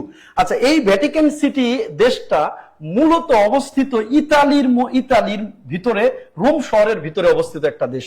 তাহলে এই কারণে ইতালিকে ছিদ্রায়িত রাষ্ট্র বলা হয়, কারণ ওর ভিতরে কিন্তু আরেকটা 2টা দেশ আছে, একটা ভ্যাটিকান সিটি আর একটা দেশ আছে সান ম্যারিনো। পৃথিবীতে ছিদ্রায়িত রাষ্ট্র 2টা, একটা ইতালি আর একটা সাউথ আফ্রিকা। ইতালি এবং সাউথ আফ্রিকা 2টা দেশ হচ্ছে পৃথিবীর ছিদ্রায়িত রাষ্ট্র। পৃথিবীর 3য় ছিদ্রায়িত রাষ্ট্র হতে পারে বাংলাদেশ, যদি আপনারা নোয়াখালীকে স্বাধীন করেন। নোয়াখালী, এটা কিন্তু অনেকদিন একটা আন্দোলন, এই কাজটা করেন না, বাংলাদেশকে ছিদ্রায়িত বানায় না। তাহলে ভ্যাটিকান সিটি হচ্ছে পৃথিবীর সবচেয়ে ক্ষুদ্রতম দেশ। ওকে, আর এই যে মালদ্বীপ হচ্ছে এশিয়ার আয়তন জনসংখ্যায় ক্ষুদ্রতম দেশের নাম হচ্ছে মালদ্বীপ। পরের প্রশ্ন আমরা যাই স্যার, সময় নাই। অনেক পড়াইছি, বলেন না ক্লিয়ার হয়েছে কিনা যা আমি বলেছি ভ্যাটিকান সিটি নিয়ে, ঠিক আছে না? ওকে, গ্রিনল্যান্ড নিচের কোন রাষ্ট্রের অন্তর্ভুক্ত? ওরে মাই গড, এই প্রশ্নটা যে কি পরিমাণ ইম্পর্টেন্ট। গ্রিনল্যান্ড নিয়ে আপনারা উত্তর দিবেন। এখানে গ্রিনল্যান্ড কোন দেশের অন্তর্ভুক্ত? সুইডেন, ডেনমার্ক, নরওয়ে, ফিনল্যান্ড, এগুলো সব স্ক্যান্ডিনেভিয়ান রাষ্ট্র বা বলা হয় ইউরোপের নর্ডিক রাষ্ট্র। হ্যাঁ, নর্ডিক রাষ্ট্র। এই গ্রিনল্যান্ড হচ্ছে বিশ্বের বৃহত্তম দ্বীপ, বিশ্বের বৃহত্তম দ্বীপ স্যার। গ্রিনল্যান্ড হচ্ছে বিশ্বের বৃহত্তম দ্বীপ। হ্যাঁ, এই বিশ্বের বৃহত্তম দ্বীপের নাম হচ্ছে গ্রিনল্যান্ড। বিশ্বের বৃহত্তম দ্বীপ রাষ্ট্র যদি বলি অস্ট্রেলিয়া, বাট এটা পরীক্ষা আসে না। বিশ্বের বৃহত্তম দ্বীপ বললে বা সবচেয়ে বেশি দ্বীপ নিয়ে গঠিত রাষ্ট্র কোনটা? ইন্দোনেশিয়া আসে। দেখবেন আপনি পরীক্ষা দিলে ওরা ইন্দোনেশিয়া নেই, কিন্তু বিশ্বের বৃহত্তম দ্বীপ রাষ্ট্র আসলে অস্ট্রেলিয়া। কিন্তু অস্ট্রেলিয়া পরীক্ষায় অপশনে দেয় না ওরা, এবং ওরা উত্তর নেয় না। অনেক কিছু সঠিক হলেও বলা যায় না। তাহলে বিশ্বের বৃহত্তম দ্বীপ হচ্ছে এই গ্রিনল্যান্ড। এই গ্রিনল্যান্ডের রাজধানী হচ্ছে নুক। হ্যাঁ, গ্রিনল্যান্ডের রাজধানীর নাম কি? নুক। আর এই গ্রিনল্যান্ডের প্রধান উপজাতি এই দেশটার প্রধান উপজাতি হচ্ছে ইনুইট। ঠিক আছে, প্রধান উপজাতি ইনুইট নামে একটা প্রধান উপজাতিরা এই গ্রিনল্যান্ডে বসবাস করে। আর গ্রিনল্যান্ড মূলত একটা স্বায়ত্তশাসিত অঞ্চল, সেই দেশটাই উত্তরে চেয়েছে কোন স্বায়ত্তশাসিত অঞ্চলের অন্তর্ভুক্ত? এই গ্রিনল্যান্ডটা মূলত ডেনমার্কের একটা স্বায়ত্তশাসিত অঞ্চল। তবে টুইস্ট হচ্ছে এই গ্রিনল্যান্ড উত্তর গোলার্ধে অথবা উত্তর গোলার্ধ অথবা উত্তর মেরু অথবা উত্তর আটলান্টিক এবং উত্তর মহাসাগরের মাঝে অবস্থিত এই দ্বীপটা। এটির মালিকানা ইউরোপ। ডেনমার্ক হচ্ছে ইউরোপের দেশ, মালিকানা হচ্ছে ইউরোপের। বাট পরীক্ষায় প্রশ্ন আসে, এই গ্রিনল্যান্ড ভৌগোলিক ভাবে অবস্থিত উত্তর আমেরিকা মহাদেশের। উত্তর আমেরিকা, এই জন্য এটা পরীক্ষায় খুবই আসে। ট্রাম্প পাগলা 2018 সালে এটাকে দাবি করছে যে এটা তারই অংশ, কারণ এটা উত্তর আমেরিকার অংশ, মানে আমার অংশ। উত্তর আমেরিকার বসকে আমি, পৃথিবীর বসকে আমি। এই জন্য ট্রাম্প এই দ্বীপটা গ্রিনল্যান্ডকে নিজেদের বলে দাবি করে, এবং পরবর্তী না পারলে সে টাকা দিয়ে কিনতে চাইছে, কিন্তু ডেনমার্ক রাজি হয় নাই। পরবর্তী 2025 সালে এটা আবারও আলোচনায় আসে। ট্রাম্প যখন আবারও ক্ষমতায় আসলো তখন তিনি আবারও দাবি করছে গ্রিনল্যান্ড হচ্ছে মার্কিন যুক্তরাষ্ট্রের একটা অংশ। ফলে ডেনমার্কের সাথে মার্কিন যুক্তরাষ্ট্রের সম্পর্কের একটা টানাপোড়েন হচ্ছে এই গ্রিনল্যান্ডকে নিয়ে। আরেকটা ইস্যুতে গ্রিনল্যান্ড খুবই আলোচিত, সেটা হচ্ছে পৃথিবীতে জলবায়ু উষ্ণতার কারণে বরফ গলে যাচ্ছে, আর এই গ্রিনল্যান্ডের 80% হচ্ছে বরফ, যার কারণে বরফ যদি গলে যায় তাহলে আমাদের সমুদ্র পৃষ্ঠের উচ্চতা বেড়ে যাবে, পানির উচ্চতা বেড়ে যাবে, তখন অনেক নিচু অঞ্চলের দেশগুলো ডুবে যাবে। ফলে এটা বর্তমান জলবায়ুর পরিবর্তনের প্রভাবে হুমকির মুখে রয়েছে এই গ্রিনল্যান্ড। এটাও পরীক্ষা আসে যে গ্রিনল্যান্ড কেন আলোচনায় আছে, জলবায়ু পরিবর্তনের এই হুমকির মুখে আছে এই জায়গাটা গ্রিনল্যান্ড। এটা বিশ্বের বৃহত্তম দ্বীপ, এটা ডেনমার্কের অংশ, বাট এটা ইউরোপের ভৌগোলিকভাবে, এটা মূলত রাজনৈতিকভাবে ইউরোপের মালিকানা হলেও এটা ভৌগোলিকভাবে অবস্থিত উত্তর আমেরিকা মহাদেশে। এর বাইরে আর কোনো প্রশ্ন আসার কোনো সুযোগ নাই। ঠিক আছে, বলেন ক্লিয়ার কিনা? গ্রিনল্যান্ড কোন দেশের অংশ? ডেনমার্ক। গ্রিনল্যান্ড মালিকানা কোন মহাদেশের? ইউরোপ। যেহেতু ডেনমার্ক ইউরোপের, অবশ্য উত্তর ইউরোপ। তবে গ্রিনল্যান্ড ভৌগোলিকভাবে কোন মহাদেশে আছে? উত্তর আমেরিকা মহাদেশের অংশ। গ্রিনল্যান্ড মূলত রাজধানীর নাম কি? নুক। এটা বিশ্বের বৃহত্তম দ্বীপ। প্রধান উপজাতির নাম কি? ইনুইট। এটা উত্তর গোলার্ধ, উত্তর মেরু বা উত্তর আটলান্টিকে অবস্থিত হচ্ছে গ্রিনল্যান্ড দ্বীপটা। আর কি যে এটা কেন আলোচনায় আছে? এই যে জলবায়ু পরিবর্তনের ফলে বরফ গলে যাচ্ছে, এই জন্য আর কি। পরেরটা প্রশ্ন আছে স্যার। কোন বাচ্চারা ঘুমাইতে যাবে? বাচ্চারা ঘুমাইতে যাবে, এই জন্য সবচেয়ে হালকা ধাতু লিথিয়াম। আপনি বলে দিলেন কেন? এটা তো ঠিক না স্যার, সবাই বলার একটা সুযোগ দেন। আচ্ছা দেখেন, না এটা ভুল হতে পারে, আমাদের স্যার যে একজন বিসিএস ক্যাডার, সে সব বিষয়ে এক্সপার্ট, এটা বোঝা যায়। দেখেন এই প্রশ্নের উত্তর দেন দ্রুত, এটার উত্তর আমরা সবাই নিজেরাই পারার কথা। আমাদেরকে কি বলছে সবচেয়ে হালকা ধাতু কোনটি? আমাকে বলছে সবচেয়ে হালকা ধাতু। শোনেন, যদি আপনি বলেন পৃথিবীতে সবচেয়ে হালকা ধাতুর কথা, সেটা না, স্যারের কথা ভুল। অসমিয়াম না, স্যারের কথা ভুল। কপার না, তামা না, আসলে লিথিয়াম। উত্তর হচ্ছে আসলে লিথিয়াম। উত্তর কি? উত্তর হচ্ছে লিথিয়াম। আমি বেশি সময় নিব না ব্যাখ্যায়। সবচেয়ে হালকা ধাতু কোনটি? লিথিয়াম। কারণ বিজ্ঞানের বেশ কিছু প্রশ্ন রাখছি, এগুলোর উত্তর আপনারা নিজেরাই দিবেন। এবার দেখেন 22 নাম্বার প্রশ্নটা আপনাদেরকে কি বলছে। আপনাদেরকে বলতেছে পরমাণুর নিউক্লিয়াসে কি কি থাকে। শোনেন, একটা পরমাণু যদি আপনি চিন্তা করেন, এটা যদি নিউক্লিয়াস হয়, এই নিউক্লিয়াসে সবসময় মনে রাখবেন প্রোটন আর নিউট্রন থাকে। কিন্তু বাইরে হচ্ছে আবার কি থাকে? কক্ষপথে আবার কি থাকে? ইলেকট্রন থাকে। তাহলে আমরা একটা জিনিস বুঝতে পারলাম, পরমাণুর নিউক্লিয়াসে কি থাকে? প্রোটন আর নিউট্রন। কিন্তু আমাকে যদি বলা হয় যে কক্ষপথে কি থাকে, তাইলে আমরা বলবো কক্ষপথে থাকে ইলেকট্রন। কক্ষপথে কি থাকে? ইলেকট্রন। ক্লিয়ার। এই সবাই একটু রিঅ্যাকশন ইউজ করবো, ওকে? সবাই একটু রিঅ্যাকশন ইউজ করবো, ওকে? আচ্ছা, পরের প্রশ্নটা দেখেন। ও মা গো, আবার আপনার প্রশ্ন এসেছে স্যার, এই দুটো ব্যাখ্যা করে দিয়ে যান, এরপরে আর নাই। আমার নাই। আচ্ছা, নিশিত সূর্যের দেশ পৃথিবী। আমরা জানি যে পৃথিবীটা হচ্ছে এরকম ডিমের মতো, কমলা লেবুর মতো, বা যে কি বলে লেবুর মতো এরকম, তাই না? এই পৃথিবীটাকে আমরা দুই ভাগে যদি ভাগ করি, উপরেরটা উত্তর গোলার্ধ, নিচেরটা হচ্ছে দক্ষিণ গোলার্ধ। এখানে 66.5 ডিগ্রি মূলত এই জায়গাটার উপরের অংশটা হচ্ছে ছায়াবৃত্ত, 66.5 পরে ছায়াবৃত্ত। ঠিক আছে, এখন এই জায়গাটাতে পৃথিবীর আলো পৌঁছাতে পারে না। তো পৃথিবীর আলো পৌঁছাতে পারে না, এখানে যে রাষ্ট্রগুলো আছে এমন দেশগুলোর মধ্যে সবচেয়ে পৃথিবীর উত্তরের দেশের নাম হচ্ছে নরওয়ে। ঠিক আছে, পৃথিবীর সবচেয়ে উত্তরের দেশের নাম হচ্ছে নরওয়ে। এই নরওয়ের হ্যামারফাস্ট নামে একটা জায়গা আছে, হ্যামারফাস্ট। এই নরওয়ে, তাহলে বলেন পৃথিবীর সর্ব উত্তরের দেশের নাম কি? আপনারা জানেন যে পৃথিবীর সর্বপূর্বের দেশের নাম জাপান। এই জন্যই জাপানকে বলে ইস্টার্ন সানরাইজিং কান্ট্রি বা সূর্য উদয়ের দেশ, কারণ আমরা জানি সূর্য পূর্ব দিক থেকে ওঠে, আর যেহেতু সর্বপূর্বের দেশ জাপান, তাই জাপান থেকেই ওঠে। তাহলে এই জন্য পৃথিবীর সর্ব উত্তরের দেশ কোনটা? নরওয়ে।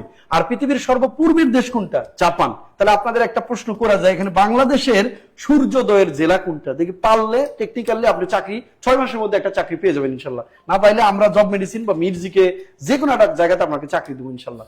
বলেন। সেটাই। আচ্ছা, নরওয়ে। তাহলে পৃথিবীর সর্ব উত্তরের দেশ যেহেতু নরওয়ে, আর সূর্য ওঠে কোথায় থেকে বলেন তো? এই পূর্ব দ্বীপ থেকে ওঠে। তখন সূর্যটা তির্যক ভাবে তো হয় আর কি, এটাকে তার কক্ষপথে পরিভ্রমণ করে, পৃথিবী তার নিজ কক্ষপথে পরিভ্রমণ করে। তো এখন যখন পরিভ্রমণ করে তখন এইটা কি করে, অনেক সময় এই সূর্যটা আলো এই জায়গাতে পৌঁছাতে পারে না। আলো পৌঁছাতে না পারলে মূলত এই যে দেশটা আছে নিশীথ সূর্যের দেশ বলছে, এই দেশটার নাম হচ্ছে নরওয়ে। এই দেশটাতে গ্রীষ্মকালীন অনেক সময় 2 মাস দেখা গেছে সূর্য ডোবেই না, সূর্য উঠছে তো আসেই, এবং রাতের বেলাও দেখবেন হঠাৎ করে ঝকঝকে আপনার আলো, সূর্যের আলো উঠে আসে। কারণ ওই যে পৃথিবী যে ঘুরছে সূর্যকে কেন্দ্র করে, পৃথিবী ঘূর্ণায়মান করছেন না কাকে, সূর্যকে কেন্দ্র করে পৃথিবী ঘূর্ণায়মান। এই ঘুরতে ঘুরতে এই জায়গাটা যখন আসে, পৃথিবী তখন কি হয়, ঘুরতেছে সূর্যের চারপাশে, কিন্তু এই জায়গাটা তখন সূর্যের আলো যে আছে ওই জায়গাটা ঘুরে যেতে যেতে ওই জায়গাটাতে প্রায় 2 মাসের মতো গ্রীষ্মকালীন সময় লাগে, যে রাতের বেলাও নরওয়েতে সূর্য থাকে।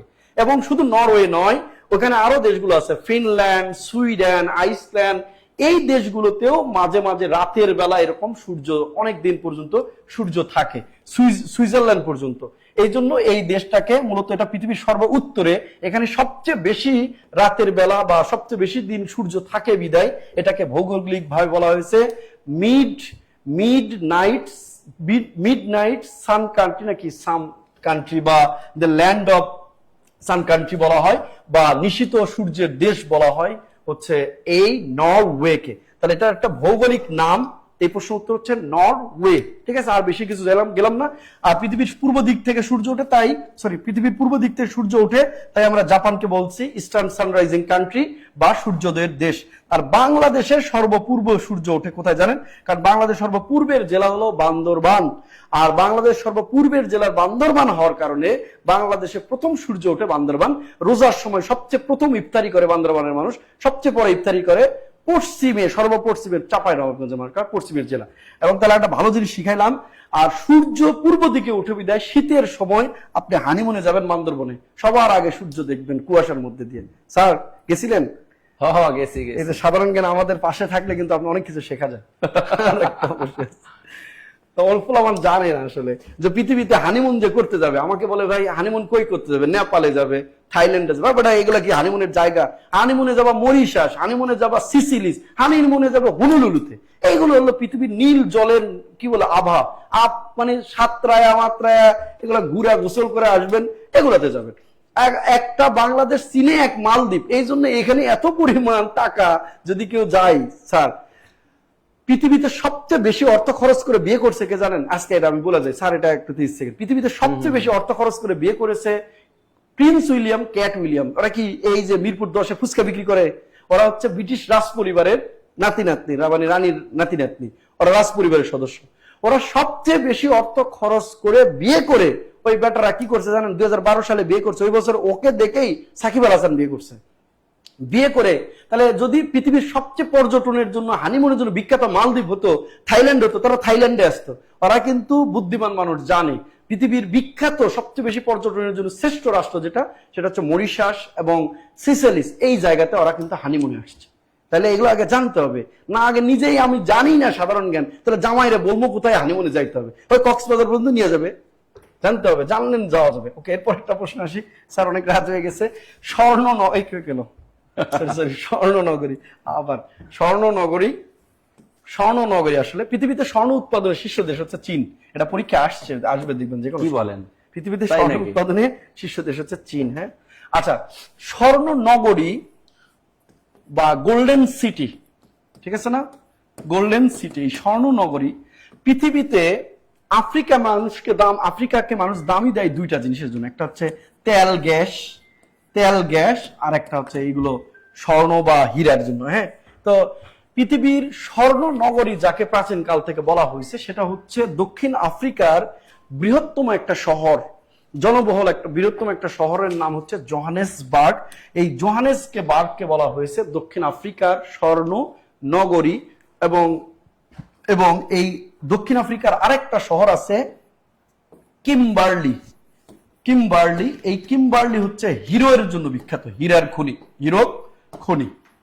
দেখবেন আগে ডিসকভারিতে দেখাতো দক্ষিণ আফ্রিকার বা আফ্রিকার বিভিন্ন দেশের দেখবেন পানিতে এরকম করে সেকে তারা স্বর্ণ পাইতো। হ্যাঁ, তো পৃথিবীতে বলেন স্বর্ণের খনি এবং হীরার খনি 2টাই আছে কোথায় বিখ্যাত? দক্ষিণ আফ্রিকাতে, সাউথ আফ্রিকাতে। তাহলে পৃথিবীর বিখ্যাত স্বর্ণের নগরী বা স্বর্ণ নগরী বলা হয়েছে দক্ষিণ আফ্রিকার জোহানেসবার্গ শহরে। পৃথিবীর বিখ্যাত হীরার খনি বা হীরার নগরী বলা হয়েছে দক্ষিণ আফ্রিকার কিমবার্লি হীরা খনি বলা হয়েছে কিমবার্লি আর জোহানেসবার্গ। ওকে, তাহলে এখানে আরেকটা বিষয় হচ্ছে বিভূতিভূষণ বন্দ্যোপাধ্যায়ের একটা উপন্যাস আছে চাঁদের পাহাড়। যদি এটা পারেন এটা দেখেন, তাহলে এই যে স্বর্ণের কাহিনী, মানে স্বর্ণের জোহানেসবার্গের যে স্বর্ণ নগরী বলা হয়েছে, স্বর্ণের কাহিনী ওখানে আছে। তাও যদি না হয় দেবের একটা ছবি আছে চাঁদের পাহাড়, ওটাতে দেখলেও আপনি মোটামুটি বুঝতে পারবেন। Thank you so much sir, আজকে আমার পার্ট এখানেই শেষ, অনেক সময় নিয়েছি। আচ্ছা, আরে স্যার আছে, স্যার কই যাইবে, যাওয়ার কোনো রাস্তা নাই। এই পরে চলে আসি, দেখেন ওয়াও ফ্যান্টাস্টিক একটা মজার প্রশ্ন চলে আসছে, দেখছেন? এটা থেকে অনেকগুলো তথ্য জানবেন। দেখেন এটা 29তম বিসিএস আসছে, 22তমতে আসছে, আর স্যাররে বলতে দিলে তো স্যার সবই বলে দিবে। দেখেন কি বলছে, যেসব নিউক্লিয়াসের নিউট্রন সংখ্যা সমান, কি সংখ্যা? নিউট্রন। মনে রাখবেন এই যে শেষে কি আছে, আপনি এই জায়গার মধ্যে এই নিউট্রনের নটা খুঁজবেন। ন আছে নাই, ন আছে নাই, ন আছে নাই, এই জায়গায় আছে ন, অর্থাৎ আইসোটোন।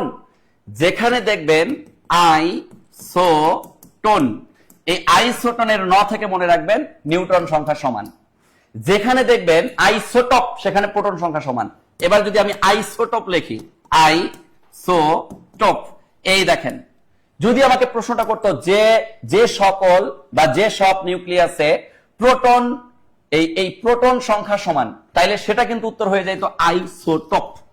যদি আমাকে বলতো আইসোবার, এই আইসোবার থেকে মনে রাখবো আইসোবার, এই আইসোবারের শেষে দেখেন র থেকে মনে রাখবেন ভর, অর্থাৎ যে সব নিউক্লিয়াসের ভর সংখ্যা সমান তাকে বলা হয় আইসোবার। তাহলে শেষের ওয়ার্ড দিয়ে জাস্ট মনে রাখবেন, কি বললাম? আইসোটন, ন ফর নিউট্রন সমান, যার নিউট্রন সমান তাকে আইসোটন বলা হয়। আইসোটপ শেষে প আছে, যার প্রোটন সমান তাকে আইসোটপ বলা হয়, যার ভর সমান তাকে আইসোবার বলা হয়। এই তিনটা থেকে কিন্তু সব সময় প্রশ্ন আসে। হ্যাঁ, এই তিনটা থেকে প্রচুর প্রশ্ন আসে স্যার, বিসিএস বলি, প্রাইমারি বলি, নিবন্ধন বলি, মনে রাখতে পারবে, মনে রাখতে পারবে অন্তত, কারণ শেষের ওয়ার্ডটা শুধু মনে রাখলেই হয়ে গেল। শেষের ওয়ার্ড মনে রাখবো, জাস্ট শেষের ওয়ার্ড, আর কোনো কাজ নাই। আসেন লাস্ট কোশ্চেন, আমাদের এই প্রশ্নটা আমাদেরকে কি বলছে, এটার উত্তর আমরা সবাই দিতে পারবো। দিতে দিতে আমি আমার কাজ করি। শোনেন, আমরা অলরেডি শেয়ারকারী মেনশনকারীর নাম অলরেডি আমার হাতে চলে আসছে, শেয়ারকারী মেনশনকারীকে আমি ঘোষণা করব। তার আগে আবারও বলতেছি, প্রাতিষ্ঠানিক রূপে আমরা জানি জব মেডিসিনের, দেখেন এই যে ফ্রি ক্লাসে আপনি যে ব্যাখ্যা পাচ্ছেন, তাইলে যখন আপনি পেইড ক্লাসে আসবেন তখন পেইড ক্লাসে আপনার কি একটা অবস্থা হবে চিন্তা করছেন?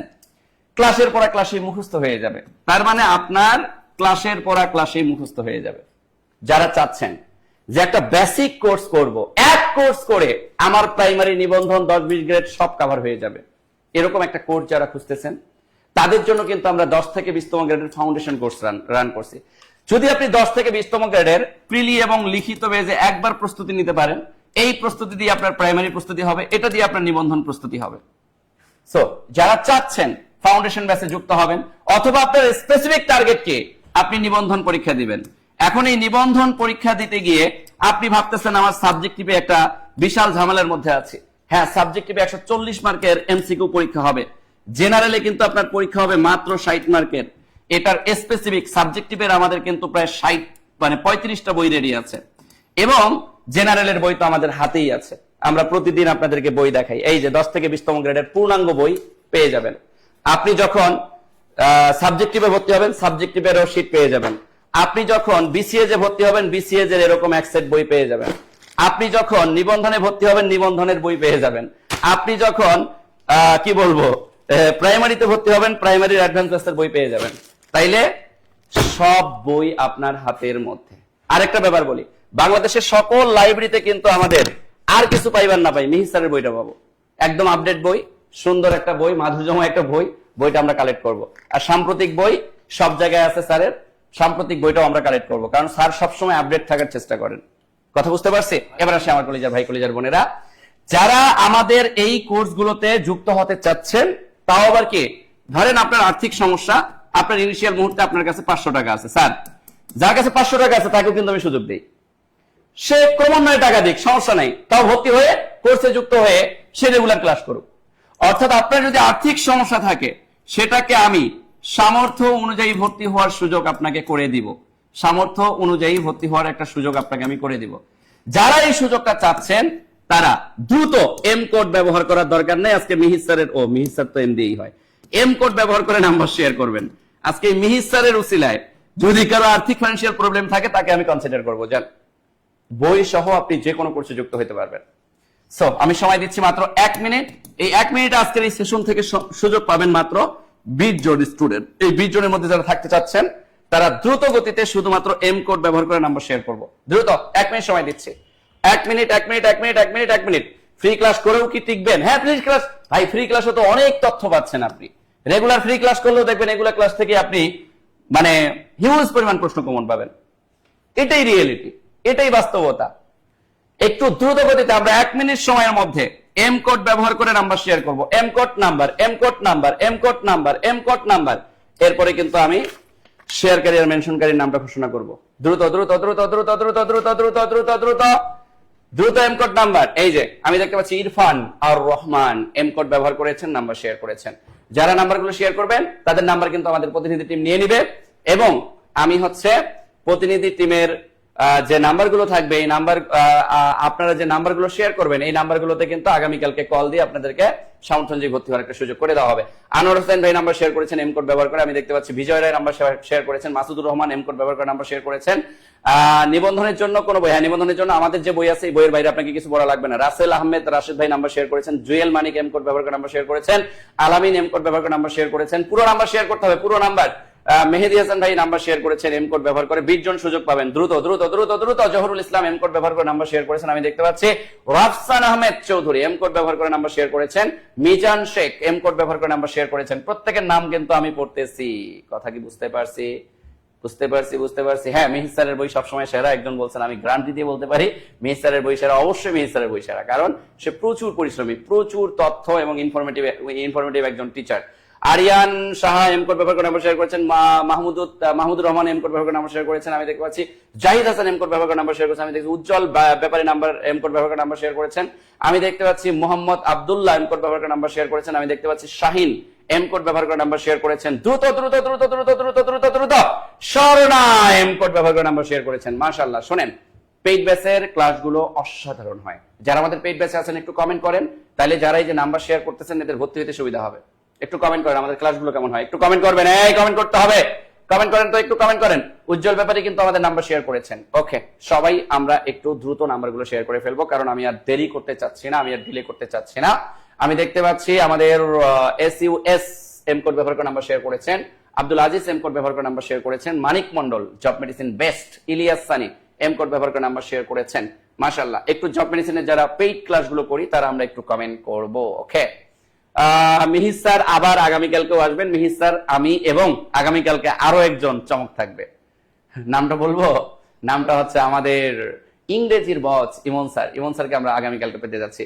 শ্রাবণ এম কোড ব্যবহার করে নাম্বার শেয়ার করেছেন। ওকে ওকে ওকে ওকে ওকে, যারা এখনো নাম্বার শেয়ার করে নাই তারা আমরা শুধুমাত্র কমেন্টে 017 আপনার পুরো নাম্বারটা শেয়ার করলেই হবে। এবার আসি, এই প্রশ্নের উত্তর কি হবে এটা দিয়ে আমরা আমাদের ক্লাস ফিনিশিং দেই। আদর্শ ভোল্টেজ উৎসের অভ্যন্তরীণ রোধ কত? শোনেন, আদর্শ ভোল্টেজ উৎসের অভ্যন্তরীণ রোধ সব সময় হয় আন্ডা 0 0 আন্ডা আন্ডা 0 0। তার মানে আমরা বুঝতে পারলাম যে আদর্শ ভোল্টেজ উৎসের অভ্যন্তরীণ রোধ কত? অভ্যন্তরীণ রোধ হচ্ছে আমাদের আন্ডা বা 0। ক্লিয়ার? আর আগামীকালকে যারা আজকে এম কোড ব্যবহার করে নাম্বার শেয়ার করেছেন, আগামীকালকে আপনাদেরকে সর্বোচ্চ ছাড়ে ভর্তি হওয়ার যে একটা সুযোগ সেটা কিন্তু আপনাদেরকে দিয়ে দেওয়া হবে। ওকে, জব মেডিসিনের ক্লাসগুলো অসাধারণ হয়, মাশাআল্লাহ, অসাধারণ ক্লাস ছিল। ওকে, আমার কলিজার ভাই কলিজার বোনেরা, আরো অসাধারণ ভাবে আমরা আমাদের নিজের জীবনটাকে গুছিয়ে নেই, বাবা মার স্বপ্নকে পূরণ করি। দিন শেষে আপনার ব্যক্তিত্বের পরিচয় নেই মানে পুরো পৃথিবী আপনার বিপক্ষে। দিন শেষে আপনার ব্যক্তিত্বের পরিচয় আছে মানে আপনি গ্রামে যাবেন সম্মানে ভরপুর হয়ে যাবেন। চাচা ডাকবে, মামা ডাকবে, খালা ডাকবে, খালু ডাকবে, বাবা আসো আসো আসো। ওরে আদর, কি আদর, আদরের শেষ নাই। আর চাকরি না পেয়ে যান গ্রামে ঈদে, ওরে বাপরে বাপ, দাওয়াত তো দূরের কথা। কিরে বাবু, উমুকের বেটাটা চাকরি পেয়েছে, তোরা লাও চাকরি হইল না? হ্যাঁ, কত চাকরি না পেয়ে কারো বাসাতে, ধরেন আমার আঙ্কেল একটা কথা বলতো যে যখন আপনাদের অবস্থা আপনার মামার বাড়ির থেকে নানার বাড়ির থেকে ভালো হবে, তখন আপনার মামা বা মামি মুরগির পিছনে দৌড়াতে দৌড়াতে পা কেটে ফেলবে, তারপর মনেই নাই যে ভাগ্নার জন্য বা ভাগ্নির জন্য সে দৌড়াচ্ছে। আর যদি আপনার বাবার অবস্থা আপনার মামার থেকে বা নানিদের থেকে খারাপ হয়, আপনি তাদের বাড়িতে যাওয়া মাত্র মনে করবে কিছু না কিছু নিতে আসছে সে। খুব রিয়েলিটি, এটাই রিয়েলিটি, আপনার। এটাই আপনি রিয়েলিটি। একটা ভালো চাকরি পাইলে আপনি দুঃসম্পর্কের ভাগনা হলেও আপনার মামি খালা এরা কিন্তু আপনাকে গর্ব করে পরিচয় দিবে, এবং সেটার সবচেয়ে বড় প্রমাণ আমরাও কিছুটা আছি। কিন্তু আপনি একটা ভালো চাকরি না পেলে আপনি নিজের আত্মীয় স্বজন আপনাকে পরিচয় দিবে না, পাত্তা দিবেন না, পরিচয় দিবেন কেউই পাত্তা পাত্তাই দিবে দিবেন, আপনার ইস্যু মানে মানে কি করবে, অ্যাভয়েড করে চলে যাবে। এটাই এজন্য করে। পৃথিবীতে সবচেয়ে চরম সত্য হলো এটাই যে আপনি চাকরিটা করবেন অন্য কারোর জন্য না, আপনার নিজের আত্মসম্মানের জন্য। একজন আত্মসম্মান বোধালা মানুষ সে কখনোই নিজের কাজের ব্যাপারে অবহেলা করতে পারে না। স্যার, এটা আমার নিজের একটা অভিমত। আপনি কখনোই হারতে পারেন না, আপনি হারার জন্য জন্মই হয়নি আপনার ভাই। আপনি যেটার জন্যই জন্মগ্রহণ করছেন। স্রষ্টা আপনাকে সৃষ্টি করেছে একদম মহৎ উদ্দেশ্য নিয়ে। একজনের একটু দেখতে শ্যামা, আল্লাহ দেখবেন তার কণ্ঠের মধ্যে একদম সুরের মাধুর্য দিয়ে দিয়েছে, তাকে অন্যভাবে জিতাই দিয়েছে। একজন মানুষ দেখবেন হয়তো বা একটু খাটো, কিন্তু আল্লাহ তার ব্রেন এত শক্তিশালী করেছে আপনি কল্পনা করতে পারবেন না। প্রত্যেকটা মানুষকে আল্লাহ আলাদা আলাদা জায়গাতে জিনিয়াস বানিয়েছে। আপনার যে শক্তিটা কোথায় এটা আপনি বের করেন, দেখবেন আপনি পৃথিবীকে নেতৃত্ব দিবেন, আপনি দেশকে নেতৃত্ব দিবেন, আপনি আপনার যে জগৎটাতে সেখানে আপনি বসেন।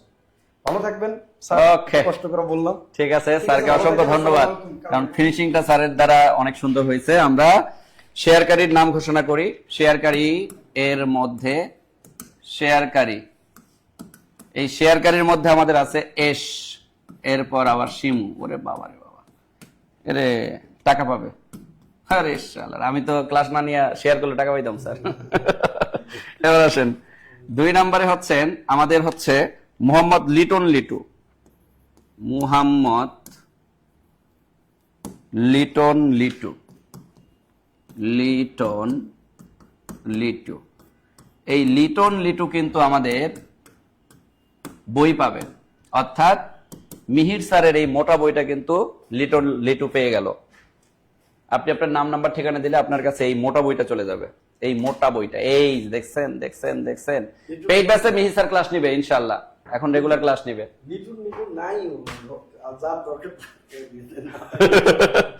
এরপরে না, যেহেতু কমিটমেন্ট, এরপরে মেনশনকারী। একটু আমরা এই যে টাকা পাবে এস শিমু আসি, একটু দ্রুত আমরা হচ্ছে কমেন্টে নাম্বারটা দিয়ে দিব। কমেন্টে নাম্বার দিলে সাথে সাথে টাকা পাঠিয়ে দিব, এখন ডিরেক্ট টাকা পাঠিয়ে দিব, ডিরেক্ট টাকা পাঠিয়ে দিব। এরপরে আসি শ্রাবণ তহুরা উর্মি। আরে বাবা রে বাবা, এটা কেমন নাম? তহুরা উর্মি, শ্রাবণ তহুরা উর্মি আছে কে? ও, লিটন লিটু বই পেয়ে গেছে, আছে। জাস্ট আমরা কি করব, 01901519501 এই নাম্বারে নাম নাম্বার ঠিকানা দিলেই বই চলে যাবে। হ্যাঁ, এরপরে আসি লিটন লিটু। এর আগেও বই পেয়েছে লিটন লিটু, এর আগে বই পেলে তোরা দেওয়া যাবে না। লিটন লিটু, আচ্ছা যাক, এবারের জন্য মাপ, সৎক্ষণ মাপ, কারণ আমরা মানে একই ব্যক্তিকে বারবার পুরস্কার দিচ্ছি না, তাইলে অন্যরা আগ্রহ হারায় ফেলবে। এই জন্য আমরা চাচ্ছি যে প্রতিনিয়ত নতুন সবার কাছে যাক পুরস্কার। ওকে, এরপরে আফসানা জুই। আফসানা জুই, এই আফসানা জুই বই পাবে, বই, তাও আবার কি আমাদের মিহির স্যারের সবচেয়ে কিউট বইটা পাবে। এই যে মিহির স্যারের সবচেয়ে কিউট বই আফসানা জুই আছে। আফসানা জুই, কি ব্যাপার আজকে কি সবাই পালাই গেছে নাকি? কারে বই? ইয়ারে পান নাই? এস শিমু টাকা, এস শিমু কই? হ্যাঁ হ্যাঁ, শ্রাবণ আক্তার, শ্রাবণ তহুরা উর্মি। এই যে দ্রুত দ্রুত দ্রুত, উর্মি উর্মি, শ্রাবণ তহুরা উর্মি, একটু নাম্বার দিতে হবে। ও নামটা হচ্ছে সারাবান তহুরা উর্মি, সরি আমরা হচ্ছে ভুল উচ্চারণের জন্য সরি। আচ্ছা একটু নাম্বার দিতে হবে, বিকাশ নাম্বারটা দিতে হবে উর্মি আপু, দ্রুত দ্রুত দ্রুত কমেন্টে বিকাশ নাম্বার দিলে সাথে সাথে টাকা চলে যাবে। আর যদি আমরা এখন লাইভে এস শিমু থাকি তাইলে নাম্বার দেওয়ার সাথে সাথে টাকাটা চলে যাবে। দিছে মনে হয় নিচে দেখেন, একটু দ্রুত দ্রুত করতে হবে। স্যার আমি এর আগে বই পাইনি। আচ্ছা লিটন ভাই, লিটু আপনার বই দিয়ে দেওয়া হবে, সমস্যা নেই। আফসানা জুইও আছে তো, আফসানা জুই বই পেয়ে গেছি, কলিজার বোন বই পেয়ে গেছি বই। এই যে মিহির স্যারের কিউট বইটা আপনারে নাম নাম্বার ঠিকানা দিলে পাঠিয়ে দেওয়া হবে। হ্যাঁ ওই গতকালকের এই এমএসটি ববি তুমি ইয়া পাঠাও তো, নাম্বার পাঠাও তোমার। ওই ওই যেদিন লাইভ কেটে গেছে ওই দিনে তুমি সর্বোচ্চ কি ছিল, শেয়ারকারী না মেনশনকারী? আচ্ছা ইয়া তুমি হচ্ছে ইয়াটা পাঠাও, তোমার এখনই টাকা পাঠিয়ে দেওয়া হচ্ছে। এমএসটি ববি টাকা ইয়া নাম্বার পাঠালে টাকা দেওয়া হবে। ভাই যারা আমরা কিন্তু কমিটমেন্টে বিশ্বাসী, কারণ আপনি জিতছেন, আপনাকে দিতে আমার কোনো কৃপণতা নেই, কারণ আমি আমার কমিটমেন্টে 100% বিশ্বাসী। কমিটমেন্ট দিচ্ছি মানে আমি কমিটমেন্ট রাখবো। ওকে আচ্ছা শ্রাবণ তাহুরা কি সারাবান তহুরা উর্মিরে আমরা টাকা পাঠিয়ে দিচ্ছি, তার নাম্বার অলরেডি নিয়ে নিচ্ছি। হ্যাঁ ওই যে বিকাশ নাম্বার দিছে। আর এমএসটি ববি একটু বিকাশ নাম্বার দিলেই আমরা টাকা পাঠিয়ে দিব। এমএসটি ববি সে হচ্ছে যে যেদিন আমাদের নেটওয়ার্ক ইস্যুর কারণে লাইভটা কেটে গেছে আজ থেকে 2 দিন আগে, উর্মি টাকা চলে গেছে। কলিজার বোন টাকা পেয়ে থাকলে একটু কমেন্ট করতে হবে। কোথায় নাম নাম্বার ঠিকানা দেবো? এই যে 01-এ 01901519501-এ হোয়াটসঅ্যাপে নাম নাম্বার ঠিকানা দিলেই ইয়া চলে যাবে, বই চলে যাবে। কি ওই নাম্বার কিচ্ছু করার নেই, ওপেন না দিলে জিনিসটা একটু নেগেটিভ হয়ে যায়। আচ্ছা এখন কমেন্ট থেকে আমরা ডিলিট করে দিই। এই যে এমএসটি ববির টাকাটা পাঠিয়ে দেন তো। 01624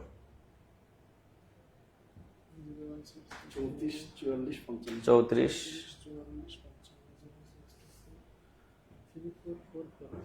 ওকে ওকে পাঠিয়ে দেন। মাহফুজা আক্তার উর্বি, ওকে বল কালকে তুমি অবশ্যই পাইবা, কালকে পাবা ইনশাআল্লাহ কলিজার বোন, কালকে পেয়ে যাবে ইনশাআল্লাহ। এই জিনিসগুলো আবার শেয়ার করব, কমেন্ট করব সহ্য। এই যে ববি টাকা চলে গেছে, একটু কমেন্ট করতে হবে যে টাকা পেয়ে গেছি। 2-3 দিন আগে টাকা পেয়ে গেল তুমি। শোনো তোমরা আমাদেরকে মেসেজ দিলেই তো আমরা টাকা পাঠিয়ে দিই, আমাদের তো এখানে কোনো হাত নাই। তুমি গিফট জিতছো ভাই তুমি পাবা। এখানে আমাদের মধ্যে এমন না যে কোনো স্টুডেন্টকে আমরা কি করি স্বজন প্রীতিতা করি, এখানে আমাদের কোনো স্বজন প্রীতিতার কোনো কিছু নাই। আমরা কমেন্ট থেকে অলরেডি তোমাদের নাম্বারগুলো ডিলিট করে দিছি।